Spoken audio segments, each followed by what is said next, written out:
Hey guys, कैसे हैं आप सब लोग। उम्मीद करता हूं आप सब बहुत अच्छे होंगे दोस्तों, और आपकी पढ़ाई बहुत अच्छे से चल रही होगी। दोस्तों, आज के इस वीडियो में हम लोग रिवाइज करेंगे chapter number 6 which is value of supply, one of the important chapter under GST. Almost every attempt में यहाँ से जो है क्वेश्चन पूछा जाता है। सो इंपॉर्टेंट चैप्टर है आपके एग्जाम के लिए। ठीक है, शुरू करते हैं हम। सबसे पहले देखो, वैल्यू ऑफ सप्लाई का चैप्टर किस लिए आया है। तो जीएसटी जो है वो पे किया जाता है ऑन एड वैल्यूम बेसिस। अब एड वैल्यूम बेसिस क्या होता है, एक वैल्यू होता है, उस पर जीएसटी के रेट्स लगाए जाते हैं। ठीक है, अलग अलग रेट्स दिए हैं। सो वैल्यू को मल्टीप्लाई करोगे रेट से तो आपका जीएसटी पेबल आएगा। ठीक है, सो वैल्यू क्या होगा वो इस चैप्टर में हम लोग समझेंगे। इस चैप्टर के अंदर एक ही सेक्शन पढ़ना है, सेक्शन नंबर 15, और जो है अलग से वैल्यूएशन रूल्स दिए हुए हैं। ठीक है, सो शुरू करते हैं। सबसे पहले सेक्शन नंबर 15 सब सेक्शन 1 बोलता है कि आपका जो ट्रांजैक्शन वैल्यू है, जो आपने वैल्यू यहाँ पर शो किया है ट्रांजैक्शन वैल्यू, वही आपका जो है वैल्यू मान लिया जाएगा। ट्रांजैक्शन वैल्यू क्या होता है, the price actually paid or payable for the set supply of goods और सर्विस, और बोथ, मतलब जितना प्राइस आप एक्चुअली पे कर रहे हो वही आपका ट्रांजैक्शन वैल्यू मान लिया जाएगा। कंडीशन क्या दी है, दो कंडीशन दी है। पहला, where the supplier and recipient of the supply are not related, मतलब बायर एंड सेलर दोनों रिलेटेड नहीं होने चाहिए। अगर रिलेटेड होंगे तो प्राइस जो है वो इन्फ्लुएंस हो जाएगी, इसलिए दोनों रिलेटेड नहीं होना चाहिए। और सेकंड क्या बोला है, price is the sole consideration for the supply, मतलब सिर्फ प्राइस ही यहाँ पर पे करे, उसके अलावा आप और कुछ पे नहीं कर रहे हो। ठीक है, सो अगर ये दो कंडीशंस फुलफिल होती है तो आपका ट्रांजैक्शन वैल्यू ही यहाँ पर वैल्यू ले लिया जाएगा। सो ध्यान रखना है, कंडीशन कौन कौन सी है, बायर और सेलर अनरिलेटेड होने चाहिए, और दूसरा price is the sole consideration होना चाहिए। अगर दोनों कंडीशंस फुलफिल होगी तो आपका ट्रांजैक्शन वैल्यू ही आपका वैल्यू मान लिया जाएगा। अब हमने एक कंडीशन देखी, बायर सेलर रिलेटेड नहीं होने चाहिए। सो रिलेटेड पर्सन क्या होता है, तो देखो डेफिनेशन वही दिया हुआ है जो हमने सप्लाई चैप्टर में पढ़ा है। ठीक है, सेम डेफिनेशन दिया है कि persons including legal persons are deemed as related person if such persons are officer और director of one another business. एक दूसरे की कंपनी में जो है ऑफिसर या डायरेक्टर है, या फिर लीगली रिकॉग्नाइज पार्टनर्स हो गए। इंप्लॉयर एंड एम्प्लॉई हमेशा रिलेटेड पर्सन होते हैं। कोई थर्ड पर्सन है जो कंट्रोल करता है more than equal to 25% voting stock in both of them, तो उस केस में वो दोनों कंपनियां भी यहाँ पर जो है रिलेटेड पर्सन मानी जाएगी। Next, one of them controls the other, मतलब एक कंपनी किसी और कंपनी को कंट्रोल करती है तो वो दोनों रिलेटेड माने जाएंगे। Third person controls both of them. अब देखो थर्ड पर्सन कैसे हो गया, ए जो है वो बी को भी यहाँ पर कंट्रोल करता है और सी को भी कंट्रोल करता है। सो ए एंड बी दोनों रिलेटेड है, ए एंड सी भी रिलेटेड है, लेकिन बी एंड सी जो है वो भी यहाँ पर रिलेटेड माने जाएंगे। क्लियर है। Next, such person together controls a third person, मतलब देखो दो व्यक्ति मिलकर के किसी थर्ड पर्सन को कंट्रोल करते हैं तो वो भी आपस में रिलेटेड पर्सन माने जाएंगे। Next, such persons are member of the same family. अब फैमिली क्या होता है, हमने फैमिली का डेफिनेशन सप्लाई चैप्टर में देखा था। Spouse and children always part of family. Parents, grand parents, brother and sister, क्या बोला, चार लोग, parents, grand parents, brother and sister, ये भी रिलेटेड माने जाएंगे, फैमिली का पार्ट माने जाएंगे। अगर ये होली डिपेंडेंट है on the said person, dependent है तो ही फैमिली का पार्ट माने जाएंगे। ठीक है, और लास्ट क्या बोलता है, one of them is the sole agent, या फिर सोल डिस्ट्रीब्यूटर है, या फिर सोल कंसेशनर है ऑफ द अदर, तो वो भी यहाँ पर जो है रिलेटेड माने जाएंगे। ये कंडीशन ध्यान रखना क्योंकि इसका रेफरेंस आगे चल करके भी देखने को मिलेगा। ठीक है, सो अगर सोल एजेंट है तो वो आपका रिलेटेड पर्सन माना जाएगा। So section 15 sub section 1 clear है। अब आ जाता है next section number 15 sub section 2।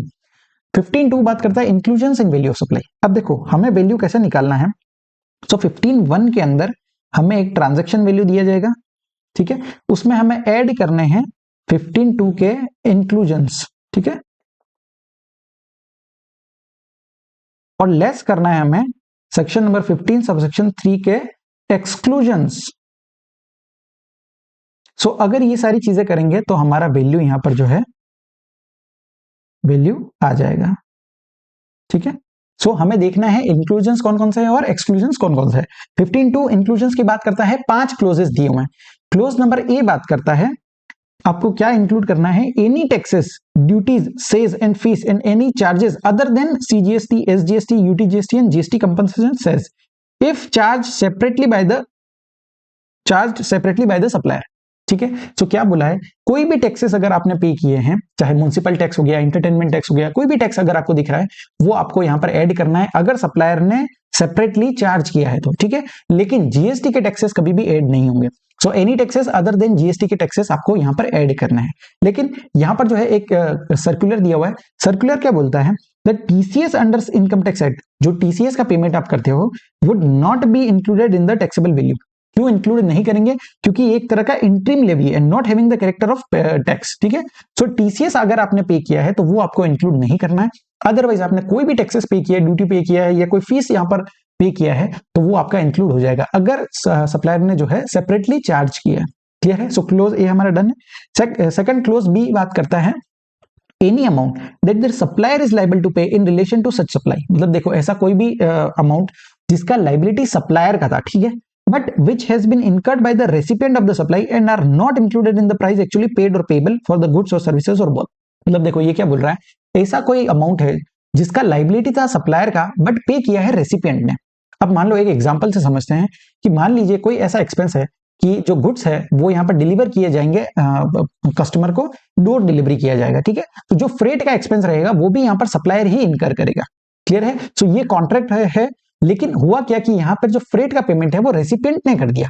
अब इस केस में क्या हो रहा है, लायबिलिटी था सप्लायर का लेकिन रेसिपिएंट ने पे कर दिया है, तो वो अमाउंट भी यहाँ पर इंक्लूड किया जाएगा। अगर वो सेपरेटली यहाँ पर जो है इंक्लूड नहीं किया है तो वो भी आपके प्राइस का पार्ट बन जाएगा। क्लियर है?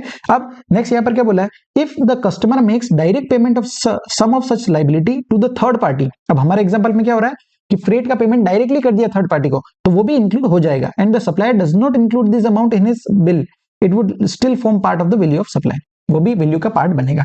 लेकिन एक चीज आपको ध्यान रखना है कि जो आप एक्सपेंस जो रेसिपिएंट कर रहा है लेकिन उसका जो लायबिलिटी है वो सप्लायर का होना चाहिए, ठीक है। सो कॉन्ट्रेक्चुअल लायबिलिटी होना चाहिए सप्लायर का। अगर लायबिलिटी नहीं है उसका तो फिर वो इंक्लूड नहीं होगा। तो आपको देखना है अगर सप्लायर का लायबिलिटी था और अगर वो कस्टमर ने बियर किया है, रेसिपिएंट ने बियर किया है, उस केस में वो इंक्लूड हो जाएगा। क्लियर है?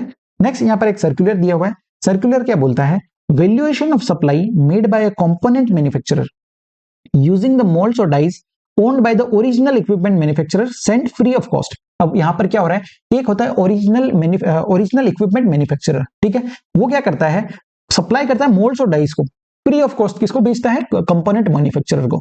तो देखो हमने ये सप्लाई चैप्टर में भी देखा है कि अगर फ्री अगर आप कोई चीज भेज रहे हो तो वो यहाँ पर जो है वैल्यू का पार्ट वो सप्लाई ही नहीं कहलाता है, ठीक है, क्योंकि कंसीडरेशन नहीं है। कंसीडरेशन नहीं है तो वो सप्लाई ही नहीं कहलाएगा, उस पर जीएसटी लगेगा ही नहीं, ठीक है। सो वो कभी आपका वैल्यू का पार्ट नहीं बनेगा।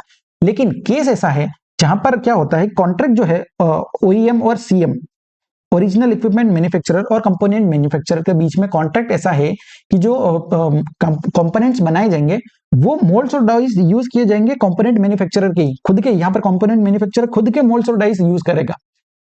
कॉन्ट्रैक्ट ऐसा था लेकिन सेंड किसने कर दी है, ओरिजिनल इक्विपमेंट मैन्युफैक्चरर ने। उस केस में जो है आपको वैल्यू इंक्लूड करना पड़ेगा। और वैल्यू कौन सा इंक्लूड करोगे, so the amortised cost of such moulds और dies shall be added to the value of the components. So amortised cost जो है आपको यहाँ पर इंक्लूड करना पड़ेगा। अगर कॉन्ट्रैक्ट था कि कंपोनेंट मैन्युफैक्चरर खुद के ही मोल्ड्स और डाइस यूज करेगा, ठीक है। अगर ऐसा कोई कॉन्ट्रैक्ट नहीं है उस केस में वो सप्लाई नहीं कहलाएगा, क्योंकि कंसीडरेशन ही नहीं है, और कंसीडरेशन नहीं होता तो सप्लाई नहीं होता। और ये ओईएम एंड कंपोनेंट मैन्युफैक्चरर दोनों रिलेटेड पर्सन भी नहीं है, इसलिए शेड्यूल 1 के अंदर भी कवर नहीं होगा, ठीक है। चलो नेक्स्ट आ जाता है clause number C. Clause C बात करता है incidental expenses including commission and packing charged by the supplier to the recipient of a supply. अब देखो फर्स्ट पार्ट क्या बोलता है, कोई भी ऐसा इंसिडेंटल एक्सपेंस है, ठीक है, जैसे कमीशन हो गया या पैकिंग हो गया, जो सप्लायर ने अलग से चार्ज किया। अब मान लीजिए मैं कोई गुड्स खरीद रहा हूं और मैंने सप्लायर को बोला कि मुझे जो है एक स्पेशल पैकिंग करके आप गुड्स को भेजना, तो उसने कुछ स्पेशल पैकिंग किया और उसके लिए मुझे जो है सेपरेटली यहाँ पर चार्ज किया है। अगर सेपरेटली चार्ज किया है तो वो भी मेरा वैल्यू ऑफ सप्लाई का पार्ट बन जाएगा और वो इंक्लूड हो जाएगा, ठीक है। नेक्स्ट क्या बोला है, any amount charge for anything done by the supplier in respect of the supply of goods or service or both at the time of or before delivery of the goods or supply of service। अब देखो कोई भी पैसा क्या बोला, any amount charge by the supplier, जो supplier ने charge किया है, और यहां पर जो है कब उसने बोला है, anything done by the supplier in respect of the supply of goods और सर्विस और both at the time of और बिफोर डिलीवरी, या तो डिलीवरी के टाइम पे या उससे पहले आपने जो है उसको अगर कवर किया है तो वो आपका पार्ट बन जाएगा वैल्यू ऑफ सप्लाई का। क्लियर है? क्लोज सी आपको समझा, कोई भी खर्चा जो यहाँ पर सप्लायर ने किया है तो वो इंक्लूड कर देगा।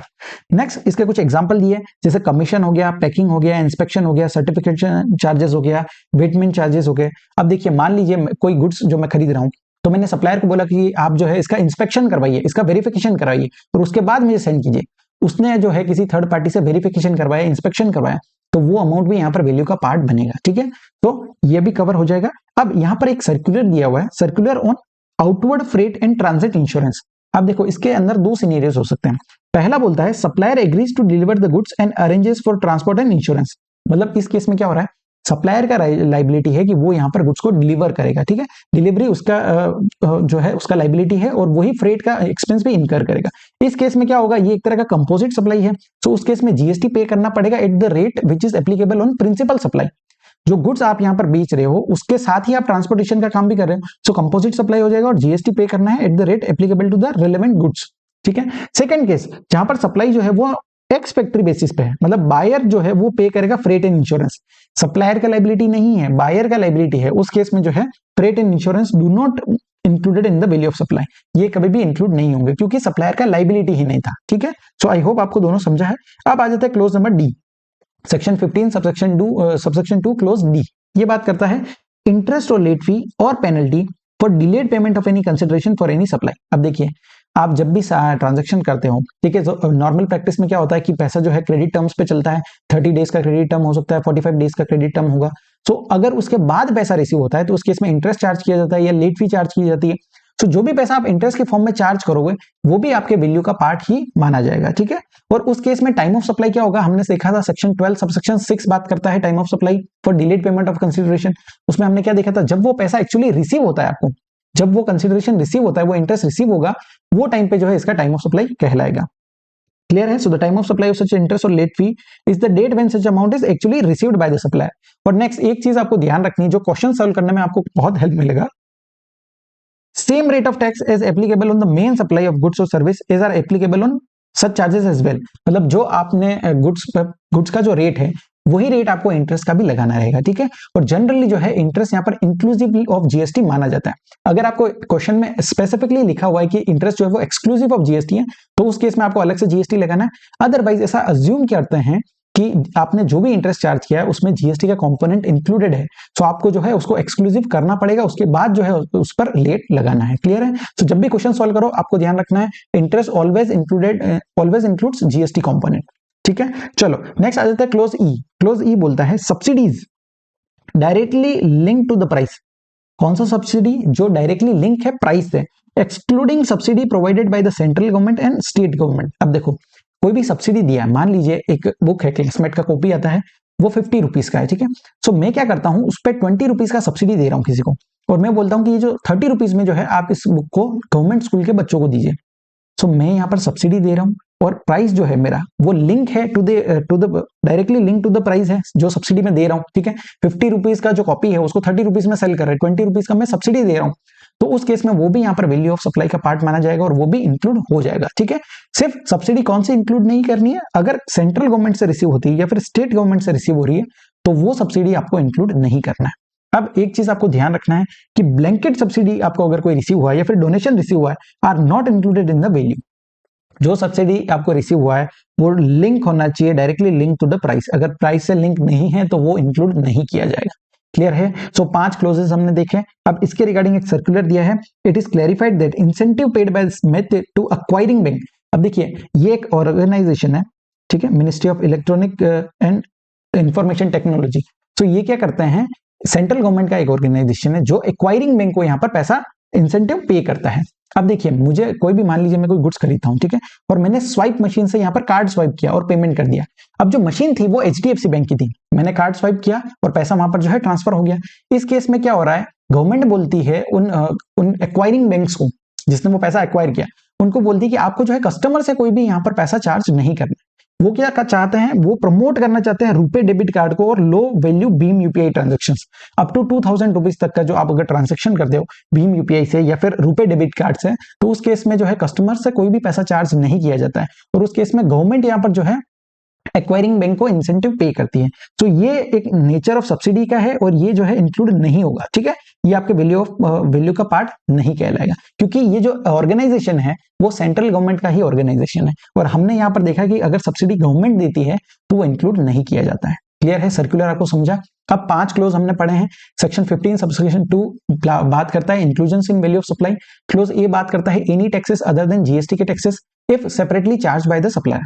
सेकंड देखा क्लोज बी जो बात करता है बॉन्ड बाय द रेसिपिएंट, लाइबिलिटी था सप्लायर का लेकिन बॉन्ड किया है रेसिपिएंट ने, तो वो भी यहाँ पर इंक्लूड हो जाएगा। उसके बाद क्लोज सी बोलता है कमीशन एंड पैकिंग चार्जेस, अगर कोई ऐसा कोई भी चार्जेस है जिसके लिए सप्लायर ने अलग से पैसा चार्ज किया है तो वो भी इंक्लूड हो जाएगा। फिर क्लोज डी बात करता है डिलेड पेमेंट ऑफ कंसिडरेशन, अगर आपको पैसा बाद में रिसीव हुआ है, कोई इंटरेस्ट लेट फी अगर चार्ज किया, पेनल्टी चार्ज किया तो वो भी इंक्लूड हो जाएगा। और ई बोलता है excluding subsidy by central government and state government, कोई भी सब्सिडी आपको रिसीव होता है जो directly link to the price है तो वो इंक्लूड हो जाएगा। क्लियर है? सो पांचों क्लोज आपको याद हो गए होंगे।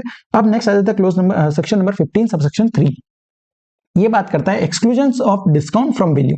तो एक्सक्लूजन में यहाँ सिर्फ एक ही एक्सक्लूजन दिया हुआ है डिस्काउंट का। डिस्काउंट का जो है आपको इस चार्ट से पूरा याद हो जाएगा, ठीक है? सो पहला चीज देखते हैं, जब डिस्काउंट दिया गया है ऑन और before the time of supply, मतलब जब आप सप्लाई कर रहे हो वो टाइम पे या उससे पहले ही अगर डिस्काउंट दे दिया है, उस केस में वो डिस्काउंट जो है वो आपका वैल्यू में से डिडक्ट हो जाएगा। Deduction is available to the supplier when the same is shown in the invoice. आपको जो है यहाँ पर इनवॉइस के अंदर शो करना पड़ेगा, मतलब जैसे मान लीजिए 100 रुपीज का कोई गुड्स है और आप 20 रुपीज का डिस्काउंट दे रहे हो, तो आपको यहाँ पर शो करना पड़ेगा, ठीक है, कि हमने यहाँ पर जो है डिस्काउंट दिया है।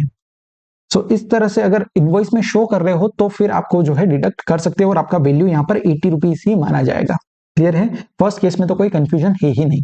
सेकंड केस बात करता है अगर डिस्काउंट दिया है आफ्टर द सप्लाई, मतलब सप्लाई हो गई उसके बाद अगर कोई डिस्काउंट दे रहे हो, उस केस में देखो अगर वो जो डिस्काउंट दिया है वो एग्रीड था एट और before the time of supply, मतलब पहले से एग्रीमेंट था कि हम जो है आपको यहाँ पर बाद में चल करके डिस्काउंट देंगे, in terms of an agreement that existed at the time of supply and next क्या बोला है, can be linked to the invoices.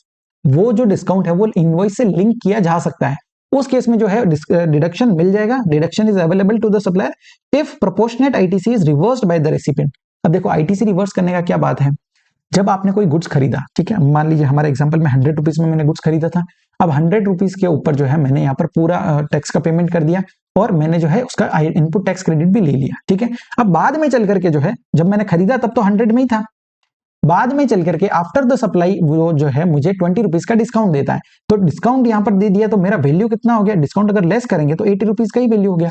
अब मुझे जीएसटी इसी पे करना है, सो मैंने जो है इनपुट टैक्स क्रेडिट तो पूरा 100 पे ले लिया था, ठीक है, जितना टैक्स पे किया था 100 पे मान लो 1.8 रुपीज का 18 रुपीज का अगर जो है जीएसटी लगा है, ठीक है, 18 रुपीज का अगर जीएसटी था 100 पे, तो मैंने पहला इनपुट टैक्स क्रेडिट पूरा 18 का ले लिया है। अब मुझे जो है अब मेरा वैल्यू ही 80 हो गया है, सो मुझे जो है प्रोपोर्शनेट आईटीसी यहाँ पर रिवर्स करना पड़ेगा, आप पूरा आईटीसी नहीं ले सकते, ठीक है।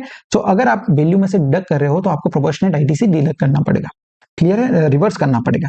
अब दो कंडीशन हमने कौन सी देखी, पहला एग्रीमेंट होना चाहिए और दूसरा जो है वो लिंक टू द इनवॉइस होना चाहिए। दोनों कंडीशंस अगर फुलफिल होती है उस केस में डिडक्शन मिल जाएगा। नेक्स्ट क्या बोलता है, अगर आपने डिस्काउंट दिया है आफ्टर द सप्लाई दिया है और not agreed eight the time of supply, मतलब पहले ऐसा कोई एग्रीमेंट नहीं था, तो उस केस में डिडक्शन यहाँ पर नहीं मिलेगा। क्लियर है? सो आपको समझा चार्ट क्या बोलता है, अगर आपको डिस्काउंट मिलता है बिफोर द अगर सप्लाई अगर मिलता है ऑन और eight the time of supply, उस केस में डिडक्शन मिल जाएगा अगर आपने सेपरेटली इनवॉइस में शो किया। अगर आफ्टर द सप्लाई दे रहे हो तो आपको देखना है पहले एग्रीमेंट था क्या, जब आप सप्लाई कर रहे थे तब एग्रीमेंट था क्या, और दूसरा लिंक टू द प्राइस है क्या। अगर दोनों कंडीशंस फुलफिल होती है उस केस में डिडक्शन मिल जाएगा if proportionate ITC is reversed. और सेकंड केस अगर जो है वो नॉट एग्रीड था eight the time of supply, उस केस में कोई भी डिडक्शन नहीं मिलेगा। क्लियर है? चलो नेक्स्ट यहाँ पर एक क्लेरिफिकेशन दिया है on allowability of certain specified type of discounts. अलग अलग डिस्काउंट्स दिए हैं, आपको उनके नाम ध्यान रखने हैं और क्या ट्रीटमेंट रहेगा वो आपको ध्यान रखना है। पहला बोला है स्टेगर्ड डिस्काउंट। ये क्या होता है, बाय मोर सेव मोर ऑफर्स। इस तरह के ऑफर्स आपने मॉल में देखा होगा, जहां पर क्या होता है, इस तरह का होता है कि get 10% discount for purchase about 5000। 5000 से ज्यादा खरीदी करोगे तो 10% का डिस्काउंट, अगर 10,000 से ज्यादा खरीदी करोगे तो 20% का डिस्काउंट, अगर 20,000 से ज्यादा करोगे तो उस केस में 30% डिस्काउंट दिया जाएगा। तो जितना ज्यादा खरीदी करोगे उतना आपको जो है डिस्काउंट यहाँ पर बढ़ता जाएगा। इसको बोलते हैं स्टैगर्ड डिस्काउंट, ठीक है। और ये क्या होता है, ये आपका वैल्यू ऑफ सप्लाई से एक्सक्लूड होता है। क्यों? क्योंकि ये आपके एग्रीमेंट में पहले से होता है, जितना करोगे उतना आपको जो है डिस्काउंट बढ़ता चला जाएगा। नेक्स्ट पीरियोडिकल और ईयर एंड डिस्काउंट और वॉल्यूम डिस्काउंट। ये डिस्काउंट जो है जनरली होलसेलर्स देते हैं अपने रिटेल्स को, ठीक है। ये डिस्काउंट क्या होता है कि आप जितना क्वांटिटी बढ़ाओगे, ठीक है, जैसे get additional discount of 1% if you purchase 10,000 pieces in a year. एक साल में अगर 10,000 से ज्यादा पीस खरीदते हो तो 1% का डिस्काउंट मिलेगा। एडिशनल 2% का मिलेगा अगर आप 15,000 से ज्यादा पीसेस खरीदते हो। सो ये क्वांटिटी पे होता है, ठीक है, वॉल्यूम पे डिस्काउंट दिया जाता है। ये डिस्काउंट भी जो है आपका यहाँ पर एक्सक्लूड हो जाएगा वैल्यू ऑफ सप्लाई में से, लेकिन जो है आपको ध्यान रखना है कि प्रोपोर्शनेट आईटीसी आपको यहाँ पर रिवर्स करना पड़ेगा, ठीक है। ये जो केस है कहाँ कवर होगा, ये हमारा सेकंड वाला, ये वाला केस जहां पर पहले से एग्रीमेंट है, एग्रीमेंट बता रखा है कि आप इतना क्वांटिटी खरीदोगे तो इतना आपको डिस्काउंट मिलेगा, ठीक है। और सेकंड ये लिंक टू द इनवॉइसेस भी है, उस केस में डिडक्शन यहाँ पर आपको मिल जाएगा। क्लियर है? चलो नेक्स्ट आ जाते हैं सेकेंडरी डिस्काउंट, ठीक है। सेकेंडरी डिस्काउंट क्या होता है, जहां पर इनिशियली जो है before the time of supply आपको कोई भी यहाँ पर बताया नहीं जाता, कोई एग्रीमेंट नहीं होता, ठीक है। मान लीजिए एक एग्जांपल से समझते हैं, एक सप्लायर है ए जो सप्लाई करता है 10,000 packets of biscuit to mister B at the rate of 10 rupees per packet. मतलब जो बिस्किट का पैकेट है वो 10 रुपए का है, ठीक है, और वो सप्लाई किया है। अब afterwards mister A revalues it at 9 rupees per packet. थोड़े समय बाद जो है मिस्टर ए खुद से ही यहाँ पर रीवैल्यू करता है और उसका प्राइस जो है वो 9 रुपीज कर देता है। इस केस में जो है ये डिस्काउंट जो है एक्सक्लूड किया जाएगा, ठीक है, नॉट टू बी एक्सक्लूडेड, मतलब एक्सक्लूड नहीं होगा। क्यों? क्योंकि ये not known at the time of supply था, ठीक है, पहले हमें पता नहीं था, ये बाद में जो है सप्लायर ने खुद से यहाँ पर चेंज कर दिया, तो ये कभी भी एक्सक्लूड नहीं होगा आपके वैल्यू ऑफ सप्लाई से। क्लियर है? सो तीन तरह के डिस्काउंट हमने देखे हैं। स्टैगर्ड डिस्काउंट अगर है तो वो एक्सक्लूड हो जाएगा, दूसरा पीरियोडिकल या वॉल्यूम डिस्काउंट है तो वो भी एक्सक्लूड हो जाएगा, लेकिन सेकेंडरी डिस्काउंट अगर है तो वो एक्सक्लूड नहीं होगा। क्लियर है? चलो इसके रिगार्डिंग एक सर्कुलर दिया है। सर्कुलर क्या बोलता है? No claim bonus permissible as deduction under section 15(3)(a) for the purpose of calculation of value of supply of the insurance services provided by insurance company to the insured। No claim bonus का concept हमने supply chapter में भी पढ़ा था, जहां पर जो insurance company है वो यहाँ पर इंश्योर्ड को बोनस देती है। चूंकि आपने प्रीवियस ईयर में कोई भी क्लेम नहीं किया है इसलिए वो जो है बोनस दिया जाता है, उस बोनस को बोलते हैं नो क्लेम बोनस।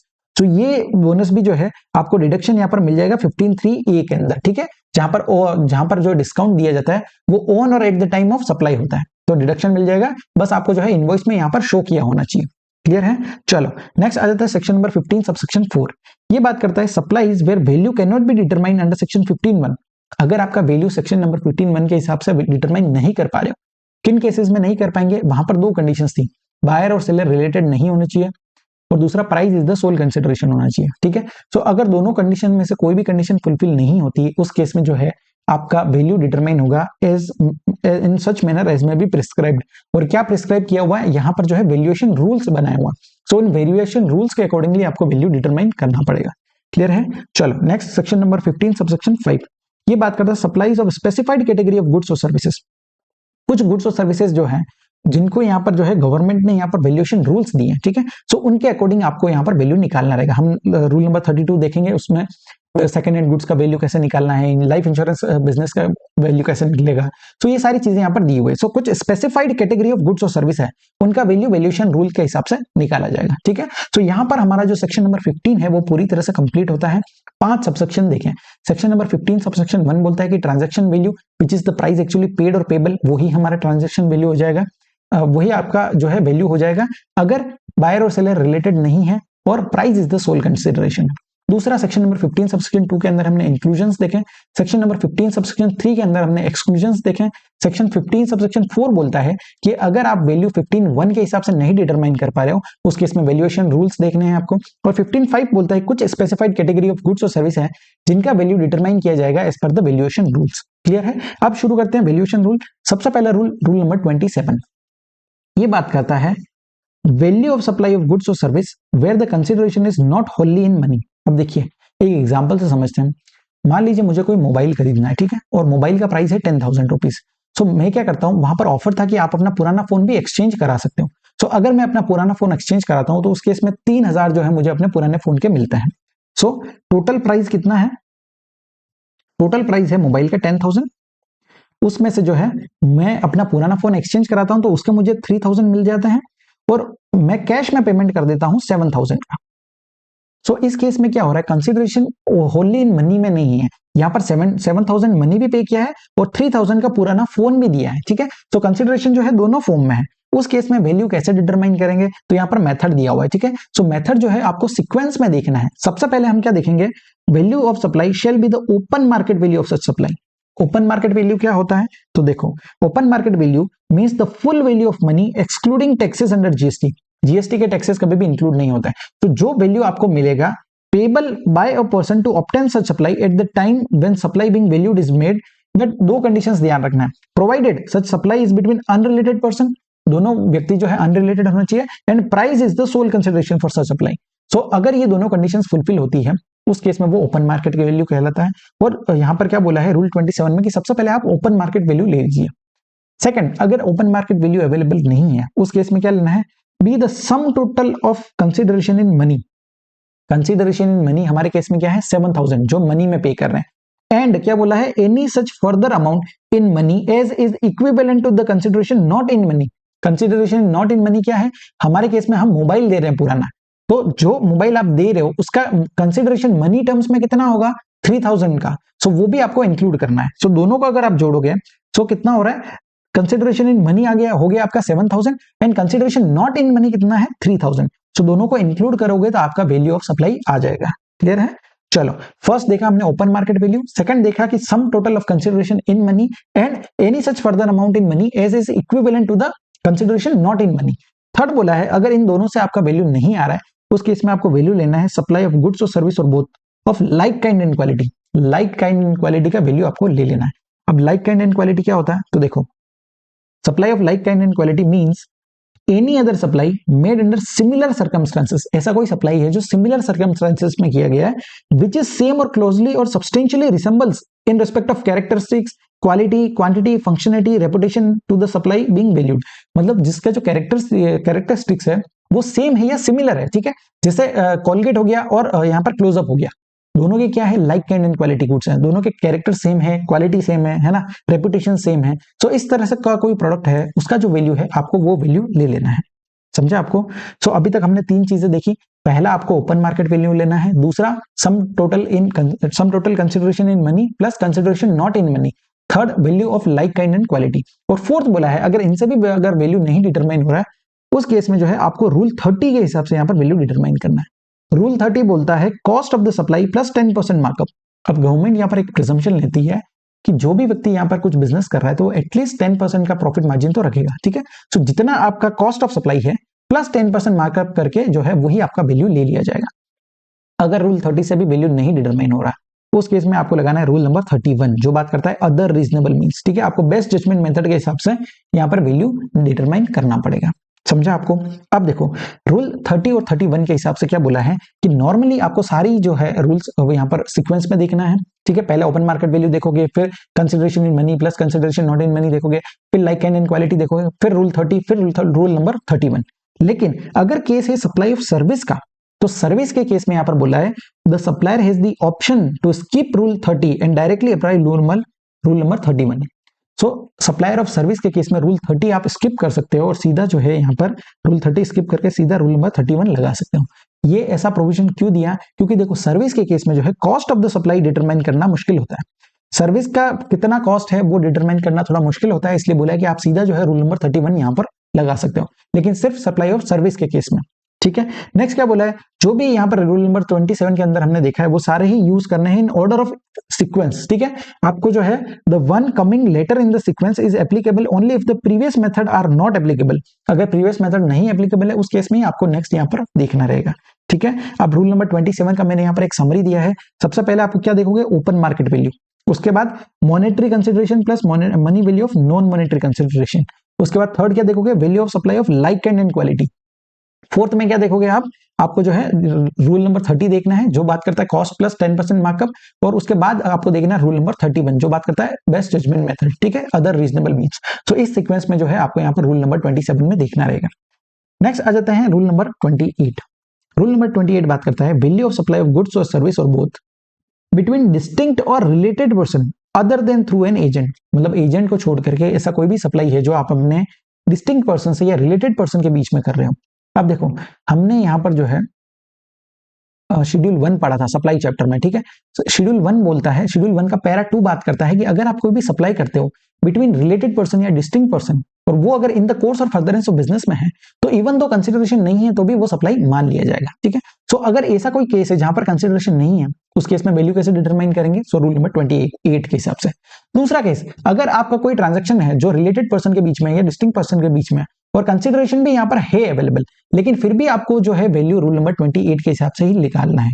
क्यों? क्योंकि अगर आपका रिलेटेड पर्सन है तो वो प्राइस इन्फ्लुएंस कर सकता है। ठीक है, वो प्राइस जो है वो अनबायस्ड प्राइस हो जाएगा, सॉरी बायस्ड प्राइस हो जाएगा, इसलिए जो है आपको यहाँ पर रूल नंबर 28 लगाना रहेगा। ठीक है, तो रूल नंबर 28 क्या बोलता है, सेम टर्म्स पे दिया है जो रूल नंबर 27 में देखा। सबसे पहले आपको जो है ओपन मार्केट वैल्यू ले लेना है ऑफ सच सप्लाई। अगर ओपन मार्केट वैल्यू अवेलेबल नहीं है तो हम रूल नंबर 27 में क्या देखते हैं, consideration in money plus consideration not in money. अब वो कंडीशन यहाँ पर नहीं है क्योंकि यहाँ पर कंसिडरेशन होली या पार्टली इन मनी में नहीं है। ठीक है, सो वो कंडीशन यहाँ पर हटा दिया है। तो सेकंड कंडीशन क्या बोला है कि अगर ओपन मार्केट वैल्यू अवेलेबल नहीं है उस केस में आपको वैल्यू लेना है supply of like kind and quality का, और अगर लाइक काइंड एंड क्वालिटी भी अवेलेबल नहीं है उस केस में जाएंगे हम रूल नंबर 30 के पास जो बात करता है कॉस्ट प्लस 10% मार्कअप, और अगर रूल 30 से भी यहाँ पर वैल्यू डिटरमाइन नहीं हो रहा है, उस केस में रूल नंबर 31 जो बात करता है अदर रीजनेबल मीन्स, ठीक है, बेस्ट जजमेंट मेथड के हिसाब से हम यहाँ पर वैल्यू डिटरमाइन करेंगे। तो क्या क्या देखा रूल नंबर 28, जब आप कोई भी सप्लाई कर रहे हो गुड्स या सर्विस का बिटवीन रिलेटेड पर्सन या distinct person other than agents, agent को यहाँ पर इंक्लूड नहीं करना है, ठीक है, एजेंट के लिए अलग से रूल बनाया है, रूल नंबर 29। अब यहाँ पर कैसे डिटरमाइन करेंगे, सबसे पहले ओपन मार्केट वैल्यू, अगर वो अवेलेबल नहीं है उस केस में value of like kind and quality, उसके बाद रूल नंबर 30, उसके बाद रूल नंबर 31, सारी जो है यहाँ पर सीक्वेंस में हमारे को फॉलो करने रहेंगे। नेक्स्ट यहाँ पर दो प्रोवाइजो दिए हैं, दोनों प्रोवाइजो बहुत इंपॉर्टेंट है। पहला प्रोवाइजो बोलता है where the goods are intended for further supply, जो गुड्स आपको ने खरीदे हैं वो फर्दर सप्लाई के लिए आपने खरीदे हैं और फर्दर सप्लाई करोगे as such by the recipient, मतलब ज्यों का त्यों आपने जैसे गुड्स खरीदे हैं वैसे के वैसे गुड्स आप आगे सेल करने वाले हो। तो उस केस में बोला है the value shall at the option of supplier, supplier के पास ऑप्शन है, be the amount equivalent to 90% of the price charge for the supply of goods of like kind and quality by the recipient to his customer not being a related customer, customer जो है वो related नहीं होना चाहिए। अब समझो मेरा कोई सप्लायर है, ठीक है, सप्लायर है, उस सप्लायर से मैं यहाँ पर रेसिपिएंट हूं, तो मैंने सप्लायर से कोई गुड्स खरीदा, अब मैं यहाँ पर फर्दर सप्लाई कर रहा हूं, ठीक है, और वो एज सच कर रहा हूं, मतलब कोई उसमें चेंज नहीं कर रहा हूं, जैसा प्रोडक्ट मैंने खरीदा वैसा का वैसा आगे सेल कर रहा हूं। तो जितना प्राइस मैं अपने कस्टमर से यहाँ पर चार्ज करूंगा उस अमाउंट का बोला है 90% आपको यहाँ पर ले लेना है, ठीक है, 90%। सेम अजम्पशन है गवर्नमेंट का कि जो भी व्यक्ति बिजनेस कर रहा है वो एटलीस्ट 10% तो मार्जिन यहाँ पर रखेगा, 10% तो कमाएगा, ठीक है। तो मान लीजिए सप्लायर से अगर मैंने 100 में खरीदा है, ठीक है, सप्लायर ने मुझे 100 में बेचा है, तो मैं यहाँ पर एटलीस्ट यहाँ पर 110 रुपए तो चार्ज करूंगा। तो आपको जो है जो प्राइस आप अपने अनरिलेटेड कस्टमर से चार्ज कर रहे हो उसका 90% आपका वैल्यू मान लिया जाएगा, ठीक है। सो ध्यान रखना ये जो कस्टमर है ये अनरिलेटेड होना चाहिए, रिलेटेड होगा तो फिर से प्राइस जो है वो बाइज्ड हो जाएगी, क्लियर है। सो यही प्रोवाइजो बोलता है, फर्स्ट प्रोवाइजो क्लियर है आपको, जहां पर एज सच अगर सप्लाई कर रहे हो तो आपको ले लेना है 90% of the value price charge for the supply of goods of like kind and quality by the recipient to his unrelated customer.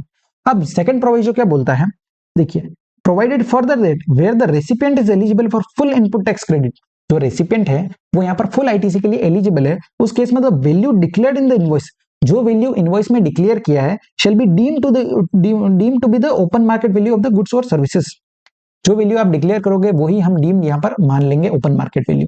अब ये प्रोवाइजो क्यों लाया है, तो देखो जीएसटी गवर्नमेंट को जो है अपने रेवेन्यू से मतलब है। अब ऐसा कोई ट्रांजेक्शन है जिसमें रेसिपिएंट जो है वो फुल इनपुट टैक्स क्रेडिट के लिए एलिजिबल है, तो उस केस में वो तो पूरा पैसा जो है जितना पे किया उतना क्रेडिट ले लेगा, तो उस केस में जो है गवर्नमेंट को कोई यहाँ पर लॉस नहीं हो रहा। तो यहाँ पर बोला है कि जो भी प्राइस आप शो करोगे, जो भी आपने डिक्लेयर किया है प्राइस इनवॉइस के अंदर, वही हम deem to be open market value मान लेंगे, ठीक है। सो आपको दोनों प्रोवाइजो समझा, फर्स्ट प्रोवाइजो में 90% लेना है और सेकंड केस में अगर फुल आईटीसी के लिए एलिजिबल है तो उस केस में जो प्राइस डिक्लेयर किया है वही हम यहाँ पर ओपन मार्केट वैल्यू मान लेंगे, क्लियर है। चलो अब आ जाता है रूल नंबर 28 सब रूल 2।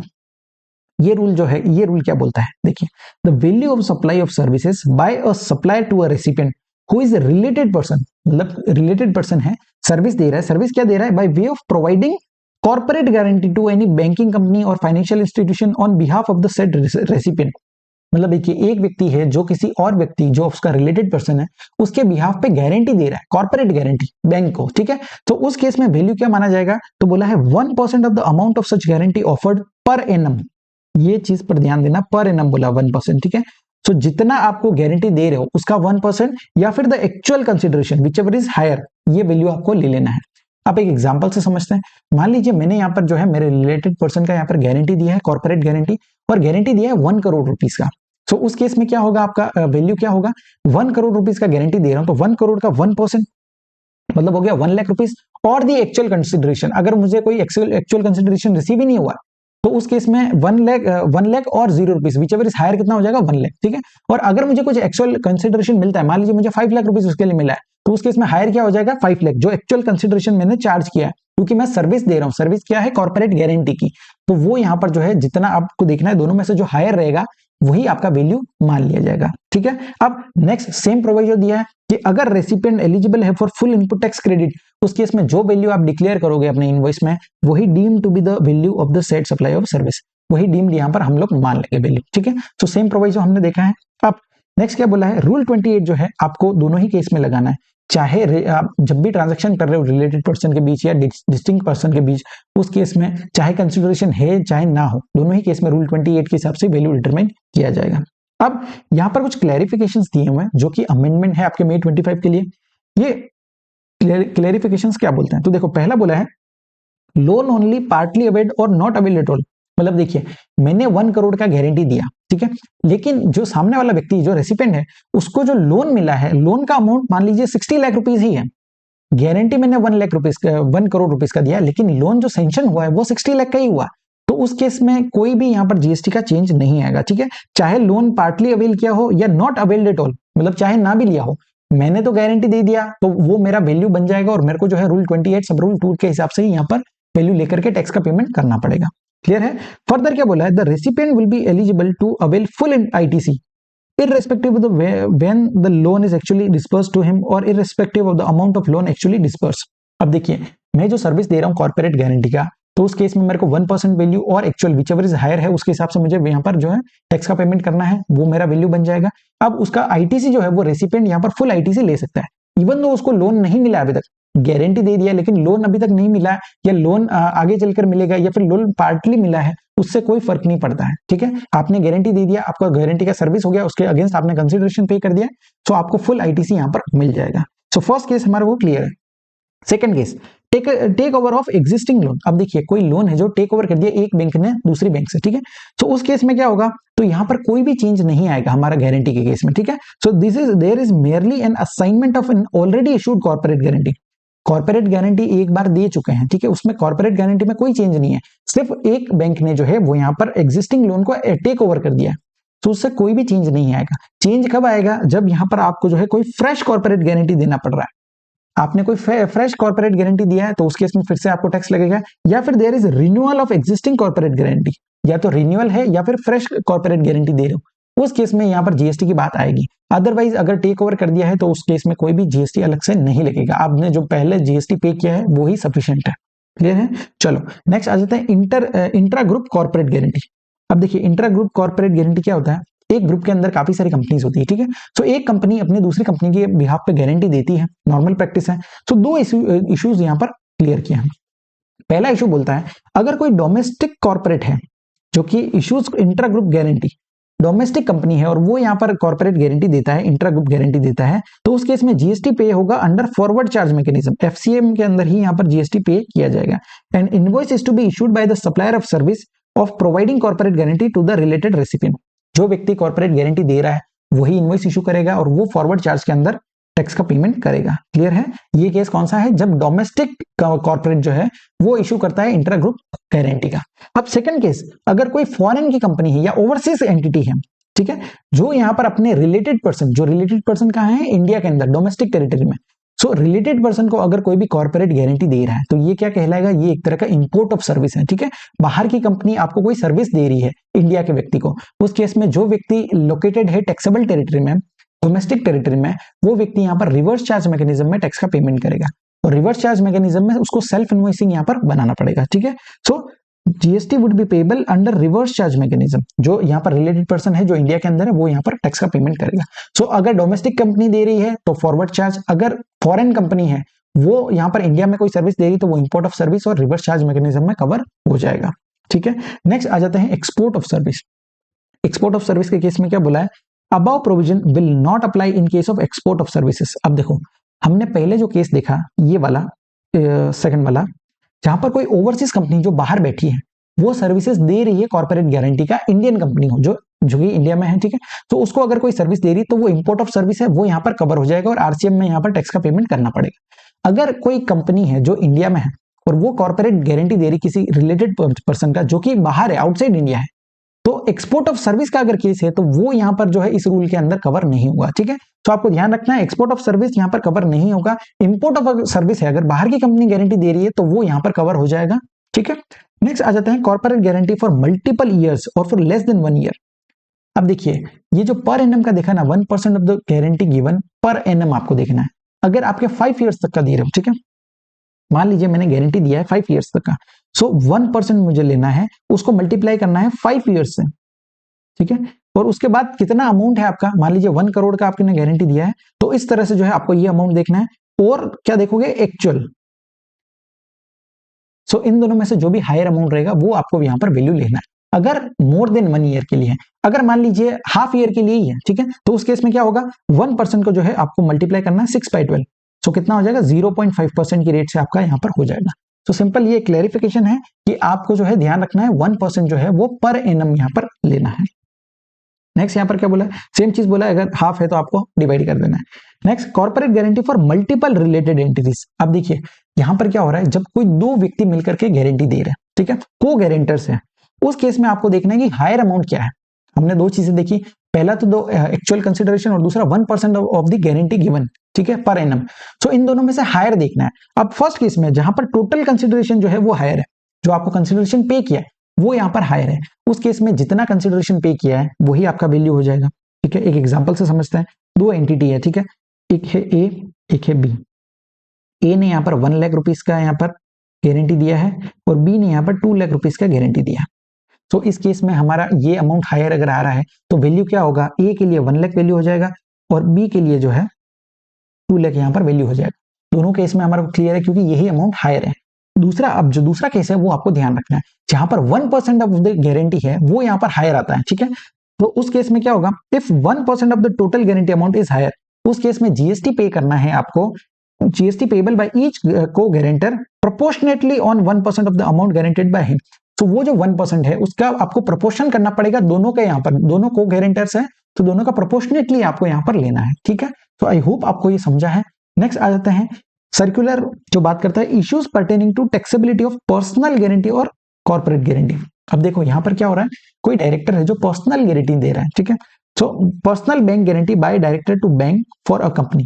सो अगर कोई डायरेक्टर पर्सनल गारंटी दे रहा है तो उस केस में क्या बोला है कि हम जो है डायरेक्टर और कंपनी क्या है, दोनों रिलेटेड पर्सन माने जाते हैं। रिलेटेड पर्सन में रूल नंबर 28 लगता है।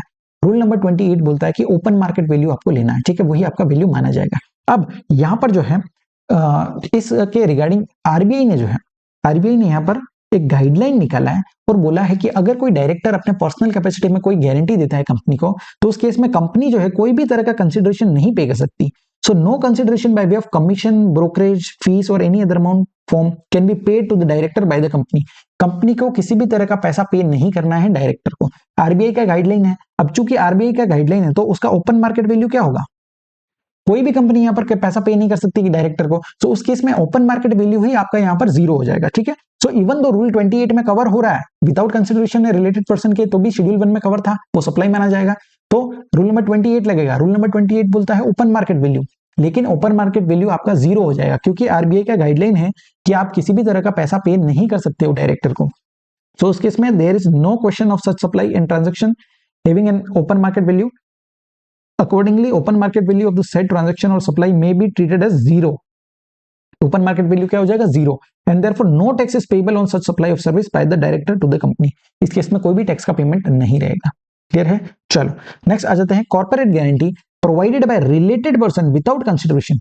अब यहाँ पर क्या हो रहा है, रिलेटेड पर्सन अगर कॉर्पोरेट गारंटी दे रहा है विदाउट कंसिडरेशन है, तो हमने देखा है सप्लाई में, सप्लाई शेड्यूल नंबर 1 हमने देखा था जिसमें विदाउट कंसिडरेशन भी सप्लाई मान लेते हैं, पैरा 2 के अंदर कवर हो जाएगा, ठीक है। तो उस केस में हम वैल्यू कैसे डिटरमाइन करेंगे, सो वैल्यू डिटरमाइन होगा अंडर रूल 28 सब रूल 2, जो अभी हमने देखा 1% ऑफ द गारंटी अमाउंट और the actual consideration whichever is higher, ठीक है।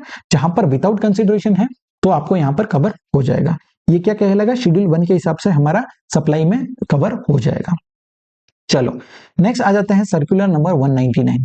ये सर्कुलर क्या बोलता है, तो देखो valuation of internally generated services. Internally generated services क्या होती है, जहां पर एचओ प्रोवाइड करती है certain services to the branch offices और where the foreign affiliates is providing certain services to the related domestic entity to the concern branch offices और domestic entity. अब दो केसेस देखो, जहां पर कोई होल्डिंग कंपनी कुछ सर्विसेज दे रही है अपनी ब्रांच को, उसके रिगार्डिंग जो कुछ इश्यूज हैं उनको यहाँ पर क्लेरिफाई किया है, ठीक है, सर्कुलर नंबर 199 में।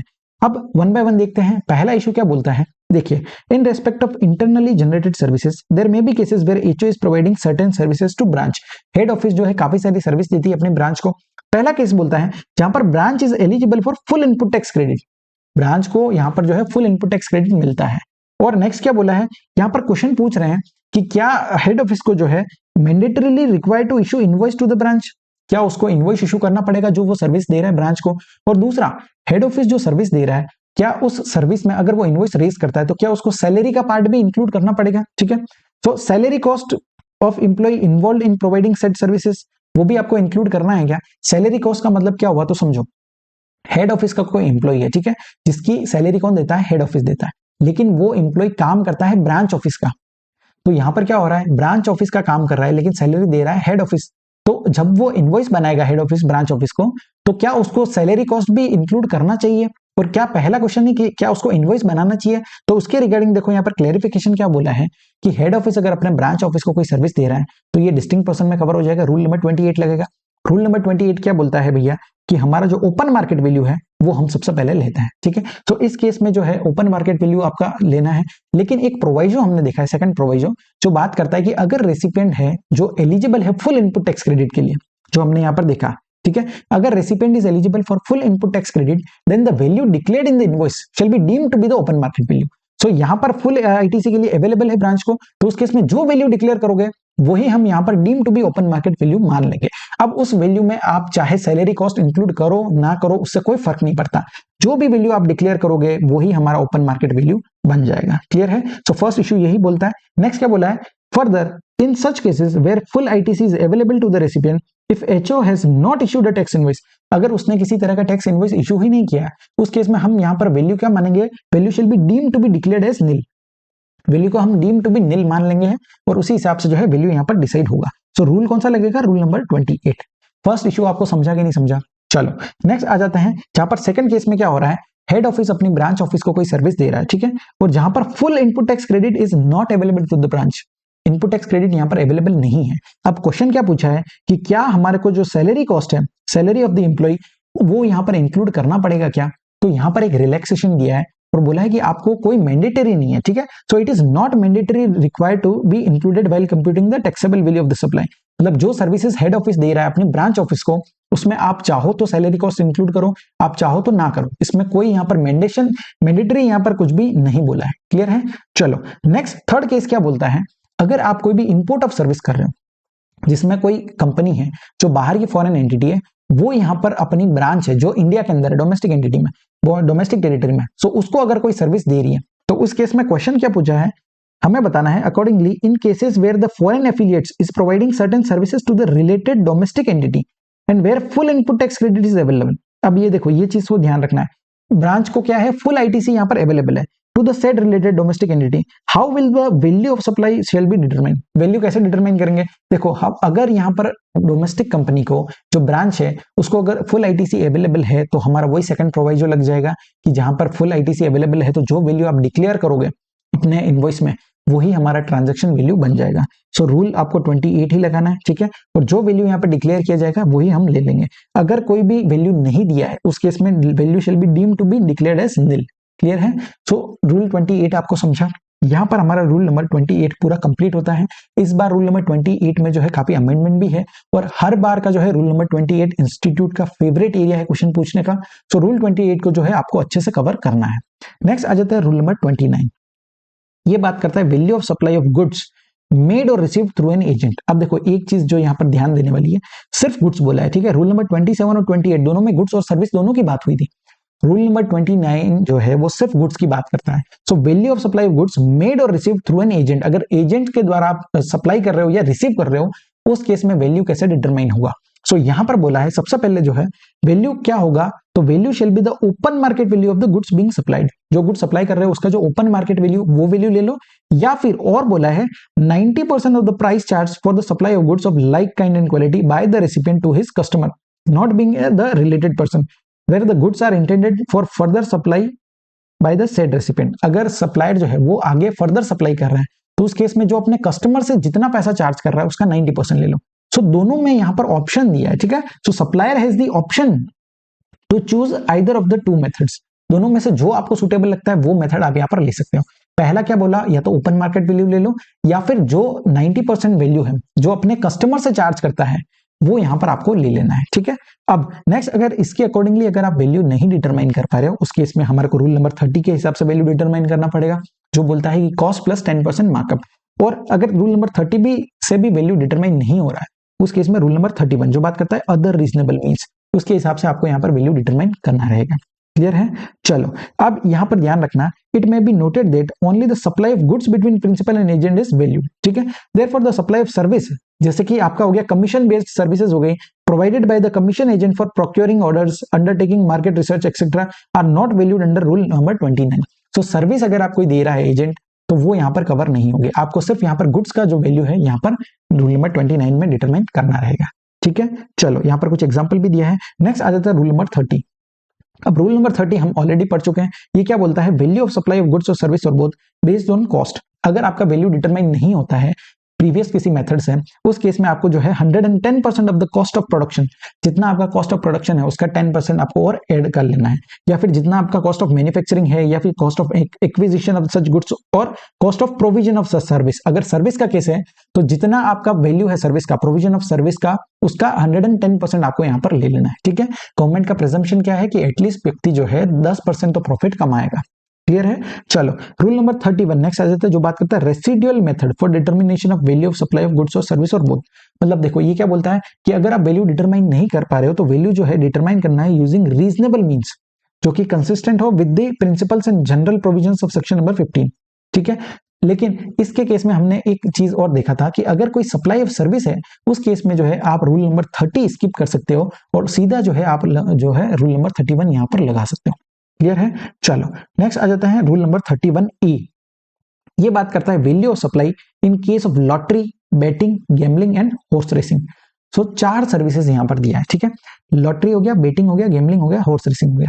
अब देखो हमने शेड्यूल 3 के अंदर पढ़ा था कि एक्शनेबल क्लेम्स को यहाँ पर जो है नॉन सप्लाई बताया गया है। ठीक है, लेकिन actionable claims other than specified actionable claims, so other specified actionable claims जो थे उस पर जीएसटी लगता है।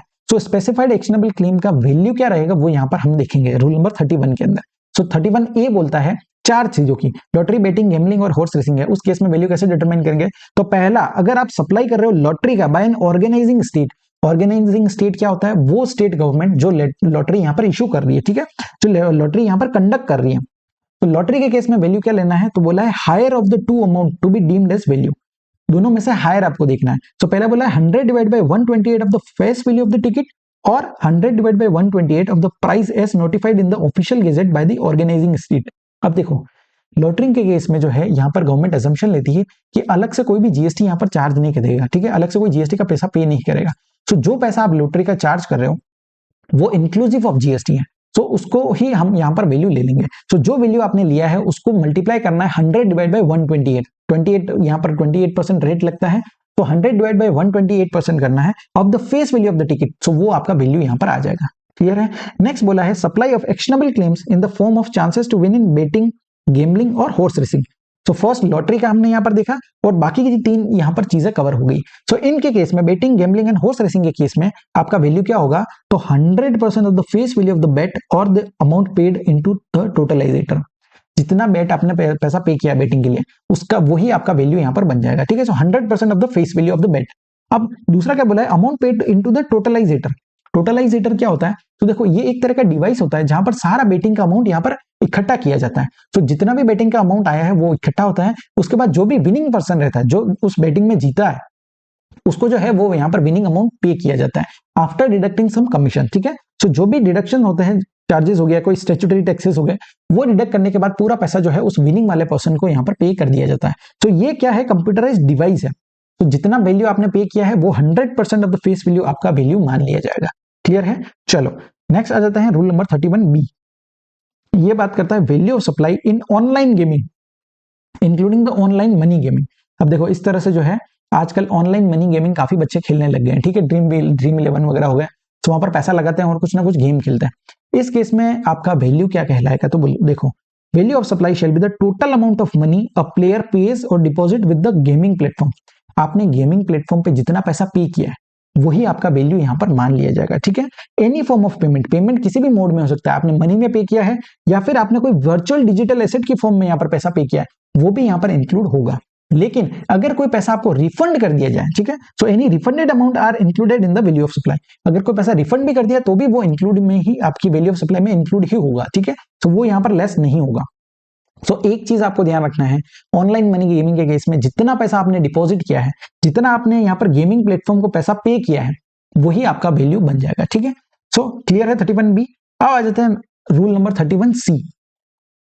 रूल नंबर 31C बात करता है value of supply of actionable claims in casino.